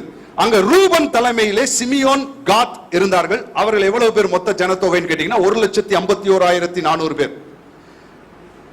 கிழக்குக்கு ஆப்போசிட்ல மேற்கு பக்கம் எப்ராயிமை பார்க்கலாம். எப்ராயிம், மனாசே, பெஞ்சமின், இந்த 3 கோத்திரங்களும் எப்ராயிமின் தலைமையிலே அவர்கள் பாளையம் இறங்கினார்கள். அது எத்தனை பேர் அப்படின்னு கேட்டீங்கன்னா 1,08,100 பேர் தான். அடுத்தது அந்த பக்கம் வடக்குல பாத்தீங்கன்னா தான் பாத்தீங்கன்னா நப்தலி, ஆஷேர். தான் தலைமையிலே நப்தலி, ஆஷேர் அங்கே பாளையம் இறங்கினார்கள். அவர்கள் எவ்வளவு பேர் கேட்டீங்கன்னா 1,57,600 பேர். நடுவுல என்ன இருந்தது அப்படின்னு கேட்டீங்கன்னா என்ன இருந்துச்சு நடுவுல? ஆசரிப்பு கூடாரம். ஆமென். எப்பவுமே ஆசரிப்பு கூடாரம் தான் சென்டர். ஆமென். எல்லாத்துலயும் இயேசு தான் சென்டர். ஹalleluya. இதுதான் நம்மளுடைய லைஃபா இருக்கணும். It's all about Jesus. எல்லாம் இயேசுவை பற்றி தான். இயேசு சென்டரா இருக்கிறார். இந்த 4 பக்கமும் 4 பேர் பாளையம் இறங்கினவங்க எதிரிகள் வெளியில இருந்து தான் அட்டாக் பண்ணுவாங்க. எதிரிகள் எங்க இருந்து அட்டாக் பண்ணுவாங்க? வெளியில இருந்து அட்டாக் பண்ணுவாங்க. எல்லாரும் அந்த பக்கம் திரும்பிட்டு ஆசரிப்பு கூடாரம் எங்க இருக்கு, எல்லாம் இங்க பார்த்துட்டு கத்தியை வச்சுட்டு ரெடியா எதிரிகளை பார்த்துட்டு யாருமே இல்ல. எல்லாரும் எதை பார்த்து பாளையம் இறங்கினார்கள் அப்படின்னு கேட்டீங்கன்னா ஆசரிப்பு கூடாரத்தை பார்த்து தான் இருந்தாங்க. ஆமென். நம்முடைய பார்வை அங்கதான் இருக்கணும். ஹalleluya. இயேசுவை பாத்தீங்கன்னா எதிரிகளை தானா ஓடி போயிருவாங்க. ஹalleluya. பாருங்க, இந்த படத்துல ஒரு காரணம் என்ன அப்படின்னு கேட்டீங்கன்னா, கிழக்கு பகுதியில அந்த பகுதியில பாத்தீங்கன்னா 1,86,000 1.25 லட்சம் வச்சுக்கோம். 1.25 லட்சம். மேல கீழே பாத்தீங்கன்னா 1.5 லட்சம். இந்த பகுதியில பாத்தீங்கன்னா 1 லட்சம். தேவன் பாத்தீங்கன்னா எக்ஸாக்டா கொண்டு வந்து வைக்கிறார். இங்க கம்மி, அந்த பக்கம் கூட, இந்த 2 பக்கம் ஏறக்குறைய 1.5 லட்சம் 1.5 லட்சம். இது தூரத்துல இருந்து பார்க்கும் பொழுது வீலையா மேல இருந்து பார்த்திருந்தானா எதை பார்த்திருப்பான் அப்படின்னு கேட்டீங்கன்னா, இவர்கள் பாளையம் இறங்கினதை பார்க்கும் பொழுது சிலுவையை பார்த்திருப்பான். Centre is Jesus. ஆமென். பாருங்க, இதனுடைய கிழக்கு பகுதியில யூதாவின் தலைமையிலே அவர்கள் பாளையம் இறங்கினார்கள். கிழக்கு பகுதியில யூதாவுக்கு என்ன கொடி அப்படின்னு கேட்டீங்கன்னா பேனர். அதை வாசிச்சு பாருங்களேன். அதை வாசிச்சு பார்த்தா தெரியும். என்னாகமத்தின் புத்தகம் 2வது அதிகாரத்துல வேகமா உங்களுக்கு காண்பிக்கிறேன். இது ஏதோ நம்ம இப்படியே படம் பார்த்தோம்னா ஏதோ வேதத்துல இல்லைன்னு நினைச்சிடக்கூடாது. அதனால என்னாகமத்தின் புத்தகம் 2வது அதிகாரம் 2வது அதிகாரத்துல 3வது வசனம் வாசிக்கிறேன் பாருங்க. யூதாவின் பாளையத்து கொடியை, ஆமென், யூதாவின் பாளையத்து கொடியையுடைய சேனைகள் சூரியன் உதிக்கும் கீழ்ப்புறத்தில் பாளையம் இறங்கினார். 5வது வசனம் அவன் அருகே இசாக்கார். 7வது வசனம் அவன் அருகே செபுலூன். இப்ப என்ன கொடி? யூதாவின் கொடி தான் அங்க அதை எடுத்துட்டு வராங்க. அதே நேரத்துல 10வது வசனம் பாருங்க, ரூபன் தலைமையில அடுத்த பாளையம் இறங்குறாங்க. இவங்க எங்கன்னா தெற்கு பகுதியில பாளையம் இறங்குறாங்க. ரூபனுடைய பாளையத்து கொடியையுடைய சேனைகள் தென்புறத்தில் பாளையம் இறங்க வேண்டும். 12வது வசனம் அவன் அருகே சிமியோன். 14வது வசனம் அவன் அருகே காத். அடுத்தது 16வது வசனம் 18வது வசனம் எப்பிராயிமுடைய பாளையத்து கொடியையுடைய சேனைகள் மேல்புறத்தில் வெஸ்டர்ன் சைடு இறங்க வேண்டும். இது எப்பிராயிம் தலைமையில. அவன் அருகே மனாசே, அவன் அருகே பென்யமீன். 25வது வசனம் பாருங்க, தானுடைய பாளையத்து கொடியையுடைய சேனைகள் வடபுறத்தில் இறங்க வேண்டும். அடுத்து பாத்தீங்கன்னா 29வது வசனம் அவன் அருகே நப்தலி. 27வது வசனத்துல அவன் அருகே ஆசேர். ஆமென். 4 கொடி. இந்த 4 பேரோட கொடியை பாத்தீங்கன்னா இட்ஸ் சம்திங் வெரி இன்ட்ரெஸ்டிங். அதை தான் இன்னைக்கு சொல்ல விரும்புறேன். 4 கொடி பாத்தீங்கன்னா யூதாவின் கொடி எப்படி இருக்கும் அப்படின்னு கேட்டீங்கன்னா lion. Amen. It is about a lion. Amen. யூதா. Amen. யூதா ராஜ சிங்கம். Hallelujah. Amen. இயேசு கிறிஸ்துவுடைய 4 முகங்களை பிரதிபலிக்கிறதா தான் அது இருக்குது. அடுத்து காமிங்க. அடுத்தது இது வந்து தென் பகுதியில கிழக்குல யூதா, தென்புறத்துல யார் இருக்கிறா அப்படின்னு கேட்டீங்கன்னா இந்த கொடி ரூபன் இருக்கிறாரு. அடுத்தது மேற்கு புறத்துல யார் இருக்கிறான்னு கேட்டீங்கன்னா அடுத்த கொடி காமிங்க. அடுத்த கொடி அது காளையை காண்பிக்கிறது மேற்கு புறத்திலே. வடபுறத்திலே அங்கே தான் கோத்திரத்தின் தலைமையிலே அங்கே கழுகு கொடியாக இருக்குது. 4 முகங்கள் இருக்குது. எசேக்கியேல் 1வது இதுல பாத்தீங்கன்னா அந்த தூதனுக்கு 4 முகங்கள் இருக்கும். 4 முகங்கள் பாத்தீங்கன்னா ஒன்னு மனுஷ முகம், ஒன்னு சிங்க முகம், ஒன்னு கழுகு முகம், ஒன்னு வந்து காளை முகம். பாத்தீங்கன்னா இந்த 4 கொடிகள் தான் அவங்க வச்சிருந்தாங்க. இந்த 4 கொடிகளும் எதை காண்பிக்குது அப்படின்னு கேட்டீங்கன்னா இயேசுவை பிரதிபலிக்கிறதா இருக்கிறது. இயேசுவை நீங்க சுவிசேஷத்துல பாத்தீங்கன்னா 4 சுவிசேஷங்கள். இங்க 4 கொடி 4 சுவிசேஷம். மத்தேயுல இயேசு கிறிஸ்துவை எப்படி பிரதிபலித்து காண்பித்திருக்கிறார்கள்னா யூத ராஜ சிங்கமாய் காண்பித்திருக்கிறார்கள். அந்த வம்ச வரலாறு பாத்தீங்கன்னா அது ராஜ வம்ச வரலாறா இருக்கும். தாவீதுக்கு பின்பு சாலமோனின் வழியாய் வரக்கூடியவர்களை சொல்லக்கூடிய வம்ச வரலாறு அங்கே போட்டிருக்கும். பாத்தீங்கன்னா மத்தேயு சுவிசேஷம் 2வது அதிகாரம் யூதருக்கு ராஜாவாய் பிறந்திருக்கிறவர் எங்கே என்று. அப்ப ராஜாவாய் காண்பிக்கிறது மத்தேயு சுவிசேஷம். பாத்தீங்கன்னா மார்க் எழுதின சுவிசேஷம் எப்படின்னு கேட்டீங்கன்னா அப்படியே நீங்க யூதாக்கு ஆப்போசிட்ல பாத்தீங்கன்னா காளை அந்த அந்த அந்த அந்த பேனரை பார்க்கலாம், அந்த கொடியை பார்க்கலாம். மார்க்ல என்ன அப்படின்னு கேட்டீங்கன்னா இயேசுவை ஊழியக்காரனாய் அங்கே அவர் காண்பித்திருப்பார். ஊழியம் செய்யும்படி, ஊழியம் கொள்ளும்படி அல்ல, ஊழியம் செய்யும்படி அநேகரை மீட்கும் பொருளாக தம்முடைய ஜீவனையே கொடுக்கும்படி வந்தார். அவருடைய ஊழியத்தை குறித்து அதிகமாக அங்கே சொல்லப்பட்டு இருக்கும். அடுத்து பாத்தீங்கன்னா லூக்கா எழுதின சுவிசேஷத்துல பாத்தீங்கன்னா அது தென்புறத்துல அந்த கொடியை பார்க்கலாம். அது ஒரு மனுஷ முகம். அந்த மனுஷ முகம் என்ன அப்படின்னு கேட்டீங்கன்னா இயேசுவை மனுஷகுமாரனாய் அங்கே காண்பிக்கிறதை பார்க்கலாம். எப்படி மரியாளினுடைய வயிற்றிலே அவர் பிறந்து மனுஷகுமாரனாய் அவர் எப்படி அவர் it's all about the son of man. அடுத்து பாத்தீங்கன்னா வடக்கு பக்கம் அதுதான் நீங்க பார்க்கலாம், தான் கோத்திரம். அது என்ன அப்படின்னு கேட்டீங்கன்னா கழுகு. ஆமென். உன்னதத்திலிருந்து வருகிறவர் எல்லாரிலும் மேலானவர். யோவான் 3வது அதிகாரம் 31வது வசனம் சொல்லுது, உன்னதத்திலிருந்து வருகிறவர் எல்லாரிலும் மேலானவர். பூமியிலிருந்து உண்டானவன், பூமிக்குரிய தன்மைகளை உடையவனாய் பூமிக்கு அடுத்தவைகளை பேசுகிறான். பரலோகத்திலிருந்து வருகிறவர் எல்லாரிலும் மேலானவர். யோவான்ல 3:31 போட்டிருக்கு. அப்ப இயேசுவை பரலோகத்திலிருந்து வருகிறவர், உன்னதத்திலிருந்து இறங்கி வருகிறவராய் காண்பிக்கிறது. அவர் பரலோகத்திலே பறக்கிற ஒரு கழுகுக்கு சமானமாய் அந்த சுவிசேஷம் காண்பிக்கிறது. It is all about the gospels. It's all about Jesus. Hallelujah. இயேசுவை குறித்து சொல்லப்பட்ட காரியங்களா இருக்கு. பழைய ஏற்பாட்டுல ஏன் கொடியை பிடிச்சாங்க, ஏன் கொடியை வச்சாங்க, இது என்ன கொடி, யாரு கொடி, ஏன் அங்க பாளையம் இறங்க சொன்னாங்க, ஏன் இவங்களை இங்க பாளையம் இறங்க சொன்னாங்க, பாத்தீங்கன்னா exact it's all about Jesus. Amen. இயேசுவை பற்றி சொல்லுகிறதாய் நீங்க பார்க்கலாம். அந்த 4 முகங்களிலும் நீங்கள் இயேசுவை பார்க்கலாம். ஹalleluya. Amen. Sir next one please. வேகமா சில காரியங்களை காண்பிச்சிட்டு நான் போறேன். The New Testament is the Old Testament concealed and the Old Testament is in the New Testament revealed. Amen. பழைய ஏற்பாடு புதிய ஏற்பாட்டிலே வெளிப்படுத்தப்பட்டிருக்கிறது. புதிய ஏற்பாடு பழைய ஏற்பாட்டிலே மறைந்திருக்கிறது. ஆமென். இது எல்லாருக்கும் தெரிஞ்சிருக்கணும். ஆமென். அப்ப பழைய ஏற்பாடு புதிய ஏற்பாட்டிலே மறைந்திருக்கிறது. நீங்களும் நானும் தான் தேடி கண்டுபிடிக்கணும். ஆமென். அது நமக்கு உண்டான ஒரு காரியம். அது தேடி இயேசுவை கண்டுபிடிக்கணும். அது ரொம்ப அருமையான காரியம். வேகமா சில காரியங்களை மாத்திரம் நான் காண்பிச்சுட்டு போறேன். காண்பிச்சுட்டு என்ன வேற ஒரு காரியத்தை நான் சொல்லி முடிக்கணும் வேகமா. ஜஸ்ட் பாருங்க, பழைய ஏற்பாட்டுல ஆசரிப்பு கூடாரம், இதை நம்ம ஏற்கனவே பைபிள் ஸ்டடியில நிறைய பார்த்திருப்போம். நான் ஒரே ஒரு காரியத்தை மாத்திரம் தான் சொல்றேன். பாருங்க, இந்த ஆசரிப்பு கூடாரம் 4 திசைகளிலும் இருந்தாலும், 4 பக்கம் இருந்தாலும் வழி ஒரே பக்கம் தான். வழி வடக்கு வாசல், தெற்கு வாசல், கிழக்கு வாசல், அதெல்லாம் வேற இடத்துல இருக்கலாம். இங்க கிழக்குல மாத்திரம் தான் ஒரே வாசல் தான். ஆமென். 4 பக்கம் இருந்தாலும் ஒரே வாசல் தான். ஏன் பிரதர் அங்கதான் வரணுமா? என்னை இல்லாமல் ஒருவனும் பிதாவினிடத்தில் வர முடியாது. ஆமென். There is only one way and the name of that way is Jesus. Hallelujah. ஆமென். ஒரு வழிதான். நீங்க நான் அப்படி போவேன் இப்படி போவேன் ஏறி குச்சிலாம் போக முடியாது. அந்த வழியில தான் வந்தாகணும். அவர் பேர் இயேசு. ஹalleluya. ஆமென். It's about Jesus. Next one பாருங்க. அதுக்குள்ள போனீங்கன்னா இதுதான் அந்த ஆசரிப்பு கூடாரம். ஆக்சுவலா அந்த கூடாரம் இது பாத்தீங்கன்னா நம்ம வீட்ல டபுள் பெட்ரூம் சொல்லுவோம். அங்க இருந்ததே 2 ரூம் தான். ஆசரிப்பு கூடாரம் தேவன் வாசம் பண்ணது என்னன்னு கேட்டீங்கன்னா 2 ரூம் தான். முதல் ரூம்ல பாத்தீங்கன்னா அங்கே குத்து விளக்கு இருந்தது, சமூகத்து அப்பம் இருந்தது, அங்கே அந்த அந்த பீடம் இருந்தது. அதுக்குள்ள பாத்தீங்கன்னா மகா பரிசுத்த ஸ்தலம், அங்கே உடன்படிக்கை பெட்டி இருந்தது. பாத்தீங்கன்னா அங்க பாத்தீங்கன்னா 2 திரைகளை நீங்க பார்க்கலாம். 2 திரைகளும் 2 வழிகளாய் இருந்தது. அதுக்கு என்ன பேர் அப்படின்னு கேட்டீங்கன்னா, வெளியில இருக்கிற அந்த வழிக்கு பேரு வழி. அதுக்கு வழிக்கு பேரு வழிதான், வழி. அடுத்தது குத்து விளக்கு, தேவனுடைய வார்த்தையே தீபமே என்ன இருக்குன்னா நமக்கு பாதைக்கு வெளிச்சமாய் இருக்கிறது. ஏமே அப்ப அந்த தீபம் அங்க இருக்குது, வார்த்தை அங்க இருக்குது. அது என்னன்னா சத்தியம். அதுக்கு அடுத்தது என்ன இருக்குன்னா தேவன் தான் இருக்கிறார், அவர் தான் ஜீவன். யூதர்கள் அதுக்கு வச்சிருக்கிற பேர் என்ன அப்படின்னு கேட்டீங்கன்னா வழி, சத்தியம், ஜீவன். இயேசு கிறிஸ்து சொல்றார், நானே வழி, சத்தியம், ஜீவன். என்னை இல்லாமல் ஒருவன் பிதாவினிடத்திலே வரான். ஏமே அப்ப அந்த தெய்வீக கூடாரம், ஆசரிப்பு கூடாரம் யாரை பத்தியும் கிடையாது, அது இயேசுவை பற்றியது. ஏமே இட்ஸ் அபௌட் ஜீசஸ். ஏமே அப்ப பழைய ஏற்பாட்டுல நீங்க இயேசுவை பார்க்க முடியும். Next one please. பாருங்க, அங்க பாத்தீங்கன்னா முதல்ல பாத்தீங்கன்னா அங்க ஒரு வெண்கல பலிபீடத்தை பார்க்கலாம். அந்த வெண்கல பலிபீடத்தில் 4 கொம்புகள் இருக்கும். எப்பவும் பலி செலுத்தினோட இந்த ரத்தத்தை எடுத்து 4 கொம்புகள்ல தேய்ப்பாங்க. ரத்தம் தோய்ந்த கொம்புகளா இருக்கும். அது எதை காண்பிக்குதுன்னா இயேசு கிறிஸ்துவினுடைய சிலுவை ரத்தம் தோய்ந்ததா இருக்கிறதை காண்பிக்கிறது. அப்புறம் பாத்தீங்கன்னா அந்த பலியை அவங்க என்ன பண்ணுவாங்கன்னா மண்ணுல ரத்தத்தை ஊத்துவாங்க. அதே போல இயேசுவின் ரத்தம் மண்ணிலே ஊற்றப்பட்டது. அந்த வெண்கலம் எதை குறிக்கிறது என்றால் நியாய தீர்ப்பை குறிக்கிறது. It talks about judgement. அப்ப அந்த பலி நியாயம் தீர்க்கப்பட்டது.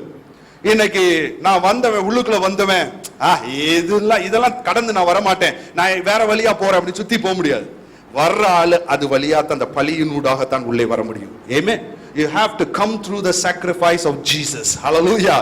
Amen. இயேசு மரித்தார், எனக்காக, என் பாவத்துக்காக மரித்தார், அடக்கம் பண்ணப்பட்டார், 3ஆம் நாள் உயிரோடு எழுந்தார். அந்த பலியை நீங்க அங்கீகரிக்கலனா நீங்க தேவனிடத்துல வரவே முடியாது. you have to acknowledge that sacrifice. Amen. அது வழியா தான் போக முடியும். அப்ப அதுக்கு அடுத்தது என்ன அப்படி கேட்டீங்கன்னா, நெக்ஸ்ட் ஒன் பாத்தீங்கன்னா, அங்க வெண்கல பீடு, அந்த அங்க தண்ணீர் தொட்டி இருக்கிறது, அந்த லேவர் வெண்கல தொட்டி, அது என்ன அப்படி கேட்டீங்கன்னா, அதுல சுத்த தண்ணி தான் வச்சிருப்பாங்க. ஆசாரியன் வேலை செஞ்சுட்டு களைப்பா இருக்கும் பொழுது அவன் வந்து அந்த அதை வச்சு தன்னை சுத்தம் செய்து கொள்வான். அந்த வெண்கல தொட்டி அவ்வளவு பல இருக்கும், அவ்வளவு பாலிஷ் பண்ணி வச்சிருப்பாங்க. அதுல தண்ணி வச்ச உடனே குனிஞ்சு பார்த்தா அவங்க மூஞ்சி நல்லா தெரியும். மூஞ்சி நல்லா தெரியறதுனால அவங்களுக்கு எங்கெங்க அழுக்கு இருக்குன்னு தெரியும். ஒரே தரம் அந்த பலி செலுத்தப்பட்டாயிற்று. அது ஒரு நித்திய பலி, நித்திய மீட்பு உண்டாயிருச்சு. It is an eternal sacrifice and eternal redemption is complete. இனி ஒரு பலி கிடையாது. திருப்பி ஒவ்வொரு தடவையும் போய் நான் சுத்தம் பண்ணிக்கிறதுக்காக இன்னொரு பலியின் போக முடியாது. இப்ப நீங்க எங்க போகணும் அப்படின்னு கேட்டீங்கன்னா, you have to go to the word of God. அதுல போய் நீங்க பாத்தீங்கன்னா கண்ணாடி மாதிரி உங்க முகம் தெரியும். ஆண்டவராய் இயேசு யோவான் 15 சொல்கிறாரு, நீங்கள் என்னுடைய உபதேசத்தை கேட்டதினாலே இப்பொழுதே சுத்தமாய் இருக்கிறீர்கள். வார்த்தையை வச்சு சுத்தமாக்கணும். நீங்க வாலிபன் தன் வழியை எதனால் சுத்தமாக்குவான்? ஆமென். வசனத்தை காத்து நடக்கிறதுனால தானே. It is by the word that you have to clean. Amen. இன்னொரு பலிக்காக போக கூடாது, ஒரே தரம் பலி செலுத்தப்பட்டாயிற்று. அப்ப இதெல்லாம் பாத்தீங்கன்னா இயேசுவை காண்பிக்கிறது. Next one please. பாருங்க, அடுத்தது பாத்தீங்கன்னா உள்ளுக்குள்ள அதுக்குள்ள போன உடனே பாத்தீங்கன்னா அங்க அந்த குத்து விளக்கை நீங்க பார்க்கலாம். குத்து விளக்கு அங்கே வெளிச்சத்தை காண்பிக்கிறது, தேவனுடைய வசனத்தை காண்பிக்கிறது. இயேசு தான் வெளிச்சமாய் இருக்கிறார். அடுத்து பாத்தீங்கன்னா இந்த பக்கம் ஜீவ அப்பம் நானே என்று சொல்லுகிறார். அடுத்து தூப அந்த பீடம் இருக்கிறது, அது இயேசு கிறிஸ்துவுடைய இப்பொழுதுள்ள பிரதான ஆசாரியத்துவ ஊழியத்தை காண்பிக்கிறது. ஆமென். இயேசு இப்ப என்ன ஊழியம் செஞ்சிட்டு இருக்காரு? பிரதான ஆசாரிய ஊழியத்தை செய்து கொண்டு இருக்கிறார். He is a high priest now. Hallelujah. நமக்கு ஒரு மேலான ஆசாரியன் இருக்கிறார். பரிதபிக்க கூடாத ஒரு ஆசாரியன் நமக்கு இல்ல, நம்மள மாதிரி சோதிக்கப்பட்டு நம்மள அறிந்த ஒரு பிரதான ஆசாரியர் நமக்காக மேலே இருக்கிறார். ஆமென். அந்த பிரதான ஆசாரியத்துவ ஊழியத்தை காண்பிக்கிறது அந்த தூப அந்த பீடம். அதுக்கு அடுத்து பாத்தீங்கன்னா it is the presence of the Lord himself. ஆமென். தேவனுடைய பிரசன்னமே அங்கதான் இருக்குது. அந்த பிரசன்னம் எப்படி இருக்கு அப்படின்னு கேட்டீங்கன்னா, உடன்படிக்கை பெட்டி, அது மேலையில கிருபாசனம். அந்த கிருபாசனம் யாரை குறிக்குதுன்னு கேட்டீங்கன்னா, கிருபாதார பலியை குறிக்கிறது. கிருபாசனமும் ஒண்ணுதான், கிருபாதார பலியும் ஒண்ணுதான். ரெண்டுக்குமே கிரேக்க பதத்துல ஹில்லஸ்டீரியோன் தான் போட்டிருக்கு. ரெண்டுமே இயேசுவை குறிக்கிறதா இருக்கிறது. ஹalleluya. So it's all about Jesus. எல்லாமே இயேசுவை பற்றிய ஒரு காரியமா இருக்கிறது. நம்ம எல்லாத்தையும் விவரிச்சு பார்க்கிறதுக்கு நமக்கு நேரம் இல்ல. பண்டிகைகளை பாத்தீங்கன்னா எல்லா பண்டிகைகளும் ஒவ்வொன்றையும் பாத்தீங்கன்னா எல்லாம் இயேசுவை பற்றியதுதான், அவருடைய சபையை பற்றியதுதான். ஆமென். அவருடைய சரீரத்தை பற்றி தான். பஸ்கா பலி, புளிப்பில்லா அப்ப பண்டிகை எல்லாமே பாத்தீங்கன்னா எல்லாம் all about Jesus. எல்லாமே இயேசுவை பற்றிய ஒரு காரியமாக தான் இருக்குது. ஆபிரகாம் பாத்தீங்கன்னா ஈசாக்க பலி கொடுத்தான்னு சொல்றோம். அவனுடைய கீழ்ப்படிதலை தேவன் சோதித்தார். அதை அவன் எப்படி தேவனை நேசித்தான் என்பதை அதுல காண்பித்தார் அப்படின்னு சொல்லி சொல்றோம். ஆனா ஒரு காரியம் பாத்தீங்கன்னா, அங்கேயுமே தேவன் சுவிசேஷத்தை ஆபிரகாமுக்கு வெளிப்படுத்துகிறார். என்ன அப்படின்னு கேட்டீங்கன்னா, பாவத்து நிமித்தமாய் உன்னுடைய சந்ததி, ஆதாமினுடைய சந்ததி எல்லாம் மரிக்கணும். இப்ப ஈசாக்க மரிக்க ஒப்பு கொடுக்கணும். அவன் பலியாக எடுத்து செல்றான். நெருப்பு இருக்குது, தகன பலிக்கான கட்டைகள் இருக்குது. பலி எங்க அப்படின்னு ஈசாக்கு கேட்கிறான். ஆபிரகாம் சொல்றாரு, நல்ல பதில் சொல்றாரு, கர்த்தர் தமக்கான பலியை பார்த்து கொள்வார். என்ன முட்டாள்தனமான பதில் யோசிச்சு பாருங்களேன். பலி கொடுக்கிறது ஒன்னே கூட்டு போறாரு. அவன் சொல்றான், கர்த்தர் தனக்கான பலியை பார்த்து கொள்வார். That is a gospel. Amen. நான் ஒருத்தட்ட போய் சொன்னேன், இயேசு கிறிஸ்து நமக்காக பலியானார், நம்முடைய பாவத்தை ஏற்றுக்கொண்டார், அதுதான் பிரதர் கிறிஸ்தவன்னு. அதை தான் என்னால ஏற்றுக்கொள்ள முடியாது அப்படின்னு அடிச்சு சொன்னார். ஏன் அப்படின்னு கேட்டேன். ஒருத்தன் பண்ண தப்புக்கு அவன் தான் தண்டனை அனுபவிக்கணும், இன்னொரு ஆள் தப்ப தண்டனை அனுபவிக்க கூடாது. நான் சொன்னேன், அப்பனா உன்னால கிறிஸ்தவத்தை புரிஞ்சு கொள்ளவே முடியாது. You cannot understand. Substitution work தான் கிறிஸ்டியானிட்டி. இயேசு கிறிஸ்து நமக்காக பலியானார். It's a substitution work. நம்மளுக்கு பதிலாக அவர் சிலுவையில மரிச்சார். It's all about the substitution work. Amen. அது தெரியலன்னா கிறிஸ்தவத்தை புரிஞ்சு கொள்ளவே முடியாது. அங்க ஆபிரகாம் பாருங்க, அங்கேயே அழகா சொல்றாரு, கர்த்தர் தமக்கான பலியை பார்த்து கொள்வார். அங்க போறாங்க, பிள்ளையாண்டான் மேல் கை போடாதே அப்படின்றான். நீ சாகாதரா, உனக்கு பதிலா நான் பலியை கொண்டு வரேன். அங்க பாத்தீங்கன்னா ஆட்டுக்கடா அங்க முள்ளுல மாட்டி இருக்குது, கொம்புல மாட்டி இருக்கு, கொம்புல முள்ளுல மாட்டி இருக்கு, முச்சடியில கொண்டு வந்து அதை பலி கொடுக்கிறான். சொல்றான், யெகோவா ஈரே. கர்த்தர் எல்லாம் பார்த்து கொள்வார் இல்ல, உம்முடைய பர்வதத்தில் பார்த்து கொள்ளப்படும். அதான் அர்த்தம். என்ன அப்படி கேட்டீங்கன்னா, உம்முடைய பர்வதத்தில் பார்த்து கொள்ளப்படும் அப்படின்னா கல்வாரி மலை மேட்டிலே எல்லாம் பார்த்து கொள்ளப்பட்டது. ஹalleluya.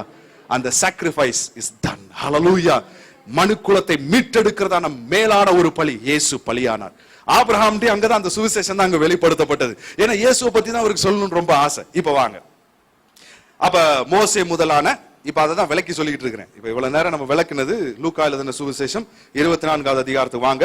நம்ம இன்னும் ஒரு 10-15 நிமிஷத்துல முடிச்சிருவோம். கரெக்ட் டைமுக்கு நம்ம முடிச்சிடலாம். 24வது அதிகாரம். மோசே முதலிய சகல தீர்க்கதரிசிகளும் எழுதின வேத வாக்கியங்கள் எல்லாவற்றிலும் தம்மை குறித்து சொல்லியவைகளை அவர்களுக்கு என்ன பண்ணினார்? விவரித்து காண்பித்தார். ஒரு சிறந்த வழியை காண்பிக்கிறார். எப்படி அவருக்கு காமிக்கணும்? உடனே பாத்தீங்கன்னா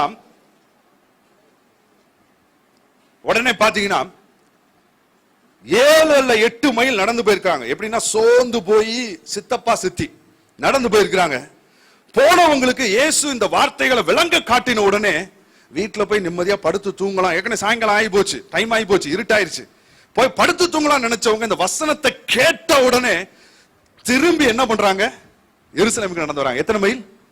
7, 8, 8 மைல். ஏமே இங்க இருந்து கடைசி தூரம் தாண்டி எல்லாம் போறாங்க. அப்படியே போறாங்க. இல்ல நீங்க இருந்து ரயில்வே ஸ்டேஷன் எல்லாம் தாண்டி அவ்வளவு தூரம் ரயில்வே ஸ்டேஷன் தாண்டி போகணும். ரயில்வே ஸ்டேஷன் இங்க இருந்து 6 கிலோமீட்டர் வரும். 7 அல்லது 8 மைல் போது ஏறக்குறைய 10 கிலோமீட்டர். அப்ப பாத்தீங்கன்னா எவ்வளவு வேகமா நடந்து போயிருப்பாங்கன்னா ஏற்கனவே இருட்டாயிருச்சு. நம்ம அப்போஸ்தலர்கள்லாம் யூசுவலா பாத்தீங்கன்னா சீக்கிரம் தூங்கிடுவாங்க. எப்படி பிரதர் கேக்குறீங்கன்னு சொல்றீங்களா? அவங்க சீக்கிரம் தூங்கிடுவாங்க. ஏன்னா கெத்செமனே தோட்டத்திலே அவங்களால தூக்கத்தை கண்ட்ரோல் பண்ண முடியல. கரெக்டா தூங்கிடுவாங்க, டைமுக்கு தூங்கிடுவாங்க. அப்ப அவன் தூங்குறதுக்கு முன்னாடி அவன் போய் சேரணும், போய் அவங்களுக்கு இந்த விசேஷத்தை சொல்லணும். பாத்தீங்கன்னா டைமுக்கு போயிட்டாங்க. அப்ப என்ன வேகமா நடந்திருப்பாங்க பாருங்க. நடந்து போய் ரீச் பண்ணிட்டாங்க. ரீச் பண்ண உடனே இவங்க போய் அங்க போய் வர்றாங்க. பார்த்தா இயேசு கிறிஸ்து அங்கே சமாதானம் அப்படின்னு அவரும் தோன்றாரு. 11 சீசர்கள் அப்போஸ்தலர் உட்கார்ந்து இருக்கிறாங்க. எல்லாருமே விசுவாசத்துல ஸ்ட்ராங்கான ஆளு. எப்படின்னா இயேசு கிறிஸ்து அங்க தோன்றி சமாதானம் அப்படின்னு சொன்ன உடனே அங்க பாத்தீங்கன்னா அவர்கள் கலங்கி பயந்து ஒரு ஆவியை காண்கிறதாக நினைத்தார்கள். இயேசுவை பார்த்தாலே சந்தோஷம் தான் வரும்னு நினைச்சேன். ஒரே ஆளு அப்பயும் ஆவேசம் கத்துனாங்க, இப்பயும் கலங்கி பயந்து ஒரு ஆவியை காண்கிறதா நினைத்தார்கள். உடனே இயேசு கிறிஸ்து பாருங்க இப்ப அவங்களுக்கு என்ன பண்றாருன்னா கையை காமிக்கிறாரு, விழா எலும்ப காமிக்கிறாரு, காலை காமிக்கிறாரு. என்ன ஆண்டவரே இவ்வளவு நேரம் வேற ஒரு முறைமையை சொல்லிக்கிட்டே இருந்தீங்க, இப்ப திருப்பி உம்மை காமிச்சிட்டு இருக்கிறீங்களே அப்படின்னு நான் யோசிச்சேன். அடுத்த சொல்றாரு ஏதாவது சாப்பிட கொடுங்க. அப்பயும் நம்பல, சாப்பிட கொடுங்க பண்றாரு. சாப்பாடு போடுறாங்க, சாப்பிடுகிறார்கள். அங்க தேன் கூட்டுல உள்ள அந்த மிச்ச மீதி அதெல்லாம் தேன் கூட்டில் உள்ள துணிக்கையும் அவருக்கு கொடுத்தார்கள். அதையும் அவர் வாங்கி எல்லாத்தையும் சாப்பிட்டாரு. சாப்பிட்டுட்டு பாருங்க, அடுத்து பாருங்க, அதுதான் திருப்பி ஆண்டவர் இன்னைக்கும் நமக்கு காண்பிக்க விரும்புகிறார். அவர்களை நோக்கி மோசேயின் நியாயப்பிரமாணத்திலும் தீர்க்கதரிசிகளின் ஆகமங்களிலும் சங்கீதங்களிலும் என்னை குறித்து எழுதியிருக்கிறவைகளை எல்லாம் நிறைவேற வேண்டியதென்று நான் உங்களோடு இருந்த பொழுது உங்களுக்கு சொல்லிக் கொண்டு வந்த விசேஷங்கள் இவைகளே என்றார். அப்பொழுது வேத வாக்கியங்களை அறிந்து கொள்ளும்படி அவர்களுடைய மனதை அவர் திறந்து. மனதை திறந்து நீங்க நினைக்க கூடாது மாயா ஜலமா உங்கள் மனம் திறப்பதாக அப்படின்னு சொல்லல. நிறைய பேர் அப்படிதான் நினைச்சுக்கிறாங்க. அவர் மனதை திறந்துனோடனே அவர் நான் நினைக்கிறேன் இப்ப நான் ஒரு 1.5 மணி நேரம் பிரசங்கம் பண்றேன்னா அவர் அதை காட்டின ஒரு 3 மணி நேரம் அவருக்கு பிரசங்கம் பண்ணிருப்பார். மனதை திறந்துனா உட்கார்ந்து வசனத்தை விளக்கி சொல்லி அவன் மனசை திறந்து விட்டுருப்பார். ஏமே அவன் பார்க்கும்படியாக அவர் செய்திருப்பார். அப்ப ஏன் இயேசு கிறிஸ்து ஒரு பிரயாசம் எடுத்து ஒரு முயற்சி எடுத்து நேரத்தை செலவழித்து வசனத்திலிருந்து அவர்களுக்கு வெளிக்காண்பிக்கணும் தம்மை குறித்து அப்படின்னு கேட்டீங்கன்னா, ஏன்னா அவரை பார்ப்பதற்கும் அவரை அறிவதற்கும் உள்ள மேலான ஒரு வழி எது அப்படின்னு கேட்டீங்கன்னா வசனத்தின் மூலமா பார்ப்பது. ஏன்னு கேட்டீங்கன்னா it is the best way. ஏன்னா பேதுரு அதை தான் சொல்றாரு. வாசிப்போம். 1 பேதுருவின் புத்தகம் 2 பேதுருவின் புத்தகம் 1வது அதிகாரம் 16வது வசனத்துல இருந்து வாசிக்கிறேன் பாருங்க. It's very important. இதுதான் ரொம்ப முக்கியமான பாருங்க. நாங்கள் எல்லாம் எடுத்துட்டீங்களா? 323வது பக்கம். நாங்கள் தந்திரமான கட்டுக்கதைகளை பின்பற்றினவர்களாக அல்ல, அவருடைய மகத்துவத்தை கண்ணார கண்டவர்களாகவே நம்முடைய கர்த்தராகிய இயேசு கிறிஸ்துவின் வல்லமையையும் வருகையையும் உங்களுக்கு அறிவித்தோம். இவர் என்னுடைய நேசகுமாரன், இவரிடத்தில் பிரியமாயிருக்கிறேன் அப்படின்னு சொன்னாதான் எல்லாருக்கும் தெரியும் தேவன் பேசுறாங்க. அதுக்காக கொஞ்சம் குரல் அப்படி மாத்திட்டு பேசுறேன். சும்மா சாதாரணமா பேசுறேன், சும்மா பேசின மாதிரி இருக்கும். அப்ப எப்படி பேசணும்னா அப்படியே பேசணும். சரிங்களா? இவர் என்னுடைய நேசகுமாரன், இவரிடத்தில் பிரியமா. 2 இடத்துல தான் ஆண்டவர் அப்படி பேசுறாரு. Something wonderful. 2 இடத்துல பாத்தீங்கன்னா நிறைய பேர் நினைக்கிறீங்க ஆண்டவர் உங்களை நேசிக்கல. ஒரு எது ஏன்னு தெரியல, அதை சொல்ல விரும்புறேன். ஆண்டவர் உங்களை நேசிக்க இல்ல பிரதர், நீ ஆண்டவர் நேசிக்கிறார் எனக்கு சந்தேகமா இருக்கு. எத்தனை பேர் இயேசுவை தேவன் நேசிச்சார்ன்றதை எத்தனை பேர் விசுவாசிக்கிறவங்க மாத்திரம் கை தூக்கு. தேவன் இயேசுவை நேசிச்சாரா? 2 தடவை அவரால் ஐ லவ் யூ சொல்லாம இருக்க முடியல. 2 தடவை அவர் பூமியில 33 வருஷம் அவர் வாழ்ந்து 3 வருஷம் போயிட்டு இருக்கிறாரு. அப்ப 2 தடவை வானத்தை கிழிச்சு இவர் என் நேசகுமாரன், ஐ லவ் யூ, இவரில் பிரியமாய் இருக்கிறேன். 2 தடவை சொன்னார். 2 தடவை வானத்தை கிழிச்சு அவரால் அதை அடக்க முடியாம சொன்னார். பாத்துருக்கீங்களா? 2 தடவை சொன்னார். ஆனா அவ்வளவு லவ் பண்ணுன இயேசுவ உங்களுக்காக எனக்காக கல்வாரி சிலுவையிலே பலியாக ஒப்பு கொடுத்தார். கதறார், ஏலி ஏலி லாமா சமக்தானே, மூஞ்சி திருப்பிக்கிட்டார். ஏன் தெரியுமா? இது எதை காண்பிக்கிறது தெரியுமா? அவர் மிகவும் நேசிச்சவரை உங்களுக்காக ஒப்பு கொடுத்தார்னா யார அதிகமா நேசிக்கிறார்?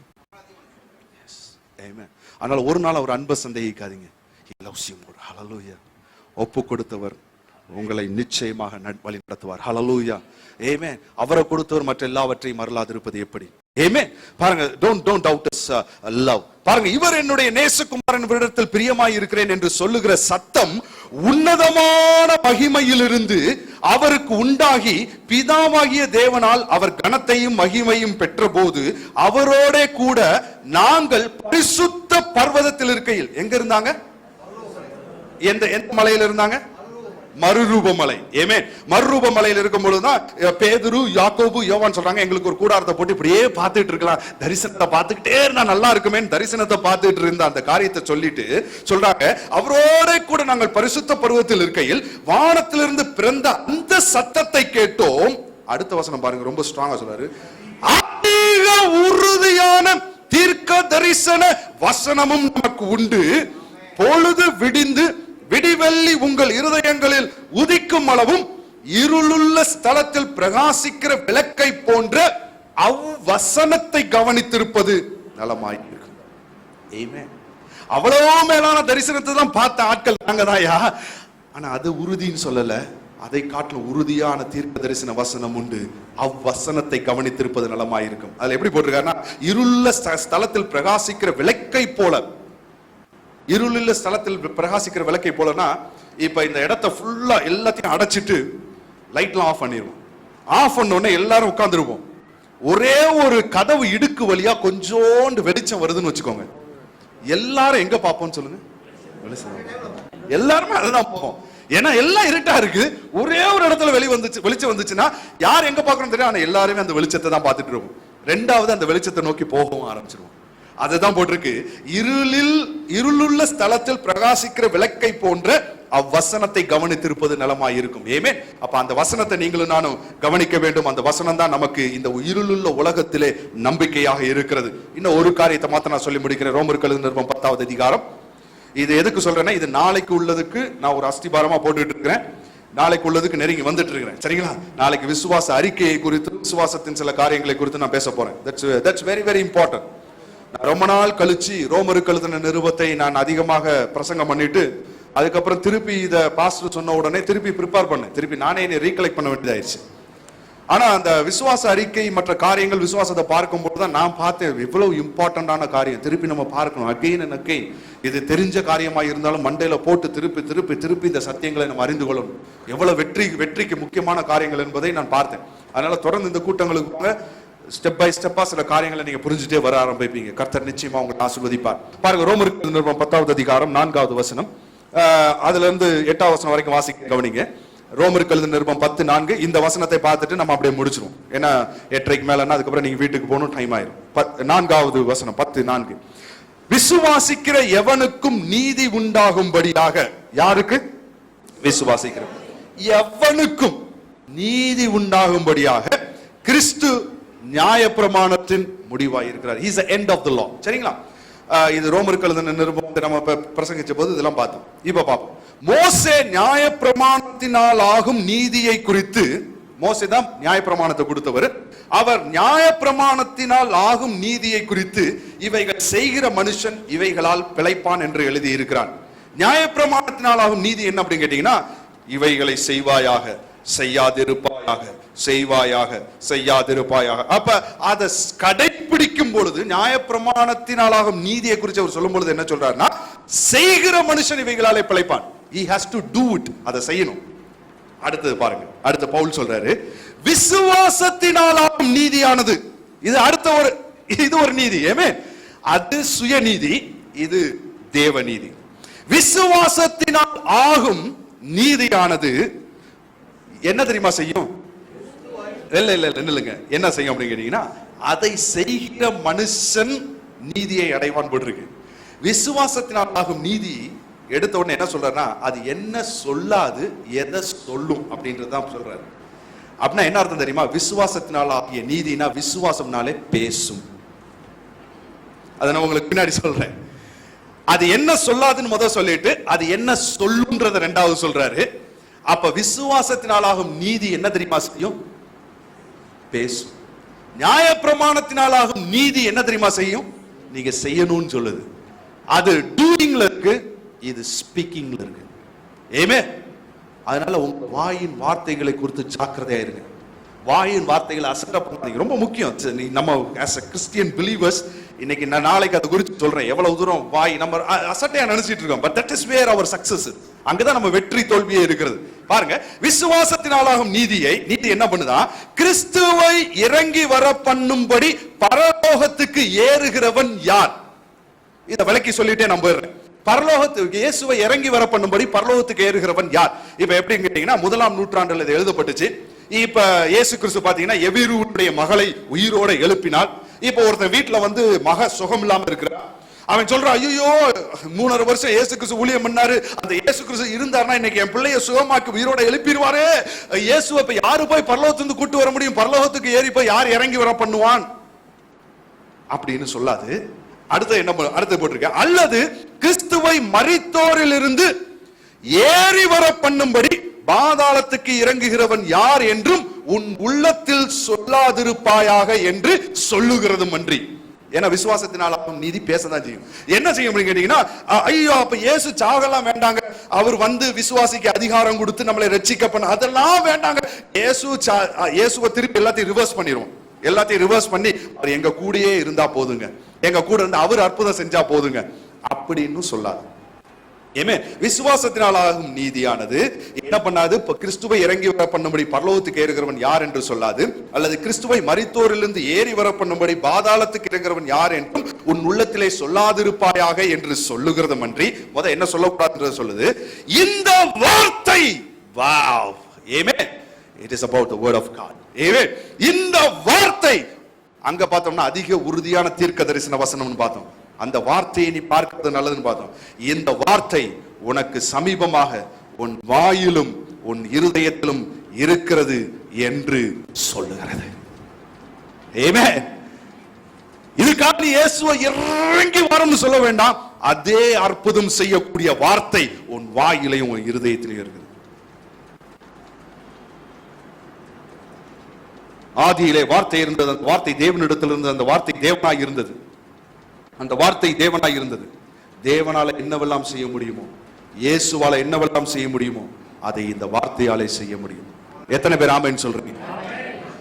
இயேசுவை இறங்கி வர பண்ணும்படி, கீழே வந்து தூக்கிட்டு வர முடியும். No no no no no, அந்த வார்த்தை என் வாயிலையும் என் இருதயத்திலையும் இருக்கிறது என்று சொல்லுகிறது. இந்த வார்த்தை நாங்கள் பிரசங்கிக்கிற விசுவாசத்தின் வார்த்தையே. ஹல்லேலூயா. Amen. This is a word of faith that we preach. Amen. Hallelujah. அந்த விசுவாச வார்த்தை இயேசு என்ன செய்தாரோ அதை செய்து முடிக்கும். பாருங்க, இந்த வார்த்தை உன் நாளைக்கு மிச்சதெல்லாம் எடுக்கிறேன். அந்த வார்த்தை உன் வாயிலும் உன் இருதயத்திலையும் இருக்கிறது. What is the connection? ஒரு சின்ன பேஸ மாத்திரம் நாளைக்கு நான் இன்னைக்கு போட்டுட்டு முடிக்க போறேன், அவ்வளவுதான். என்ன கனெக்ஷன் வாய்க்கும் இருதயத்துக்கும் இருக்குது? இதான் நாளைக்கு பார்க்க போறோம். வேகமா ஒரு காரியத்தை மாத்திரம் காண்பிக்கிறேன். நீதிமொழிகள் 4வது அதிகாரம், அதை பார்த்துட்டு அதோட முடிச்சிடும், அவ்வளவுதான். Not much of your time. I won't take much of your time. நீதிமொழிகள் 4:20 என் மகனே, 20 21 மாத்திரம் வாசிக்கிறேன், மிச்சதெல்லாம் நாளைக்கு பேசுறேன். 4:20 என் மகனே, என் வார்த்தைகளை கவனி, என் வசனங்களுக்கு உன் செவியை சாய். என் வார்த்தைகளை காது கேக்குது, என் வசனங்களுக்கு உன் செவியை சாய். அவைகள் உன் கண்களை விட்டு பிரியாதிருப்பதாக, அவைகளை உன் இருதயத்திலே. நல்லா கவனிங்க. இதே லூக்கா 24 பாத்தீங்கன்னா நம்ம ஏற்கனவே பார்த்த ஒரு காரியம் தான். அவங்க 2 பேரும் பேசுறாங்க. யாரு? சித்தப்பா சித்தி, கிளையோப்பாவும் கிளையோப்பாவும் பேசிக்கிறாங்க. அவர் நம்மிடத்திலே பேசி வேத வாக்கியங்களை நமக்கு விளங்க காட்டின பொழுது நம்முடைய இருதயம் கொழுந்து விட்டு ஏறியவில்லையா? கனெக்ஷன் பாருங்க. அவர் நம்மிடத்திலே பேசும் பொழுது எது கேக்குது? காது. அவர் வேத வாக்கியங்களை விளங்க காட்டின பொழுது என்ன பண்றாங்க? காட்டின பொழுது மனம் பார்க்க ஆரம்பிக்கிறது. இதுவும் பண்ணனோனே வேற எங்க வேலை செய்யுது? இருதயம் கொழுந்து விட்டு எரிய ஆரம்பிக்கிறது. there is a connection. காது, மனம், அதுக்கப்புறம் பாத்தீங்கன்னா இருதயம். there is a connection. அவர் சொல்றத கேட்டாங்க, பார்த்தாங்க, இருதயம் கொழுந்து விட்டு எரிய ஆரம்பித்தது. அவர்களுக்குள்ளே ஒரு புது எனர்ஜி வந்துச்சு.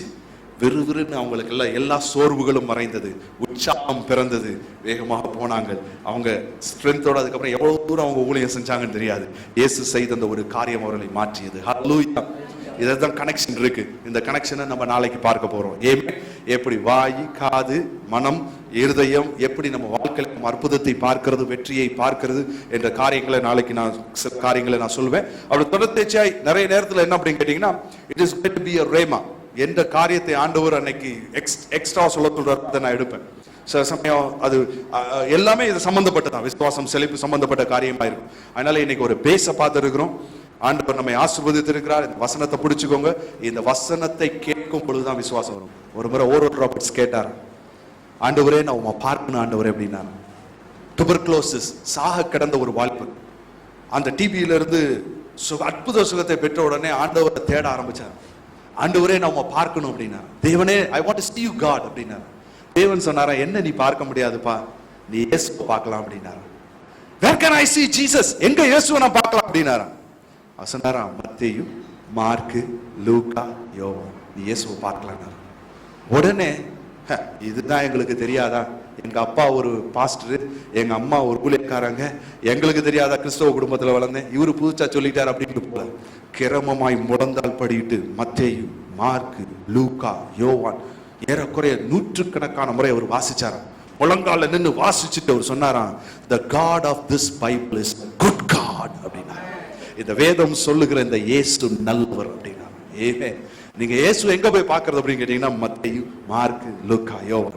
நன்மை செய்கிறவராம், பிசாசின் பிடியில் அகப்பட்டவர்களை விடுதலை ஆக்குகிறவராம் அவரை அந்த சுவிசேஷங்கள்ல பார்த்தவர் என்ன பண்ணார்னா, உலகத்திற்கு அந்த சுகமளிக்கிற வல்லமையை எடுத்துக்கொண்டு போனார். அநேகரை சுகமாக்கும்படியான ஒரு ஊழியத்தை தேவன் அவருக்கு கொடுத்தார். நீங்க இயேசு எங்க பாக்குறீங்க, எங்க தேடுறீங்க? அவர் இங்கதான் இருக்கிறார். ஹல்லேலூயா. ஸ்மித் விக்கிள்ஸ்வர்த் என்ற ஒரு ஊழியக்காரர் பாத்தீங்கன்னா 20 நிமிஷத்தை பைபிள் வாசிக்காம கடத்த மாட்டார். மார்க் எழுதின சுவிசேஷம் தான் அடிக்கடி வாசிப்பாங்க. ஏன்னா இயேசு செய்த அநேக அற்புதங்கள் அதுல இருக்கு, ஊழியம் அதுல இருக்கு. அந்த 20 நிமிஷத்துக்கு ஒரு தடவை அவர் இயேசுவை பார்த்து கொண்டே இருந்ததுனால அவருடைய ஊழியத்துல பாத்தீங்கன்னா ஏறக்குறை 21 செத்த பணங்களை எழுப்பினார். ஆமென். இயற்கைக்கு அப்பாற்பட்ட விதத்துல இயேசுவை போலவே அற்புதங்களை செய்கிற ஒரு ஊழியத்தை கொடுத்தார் தேவன். ஆமென்.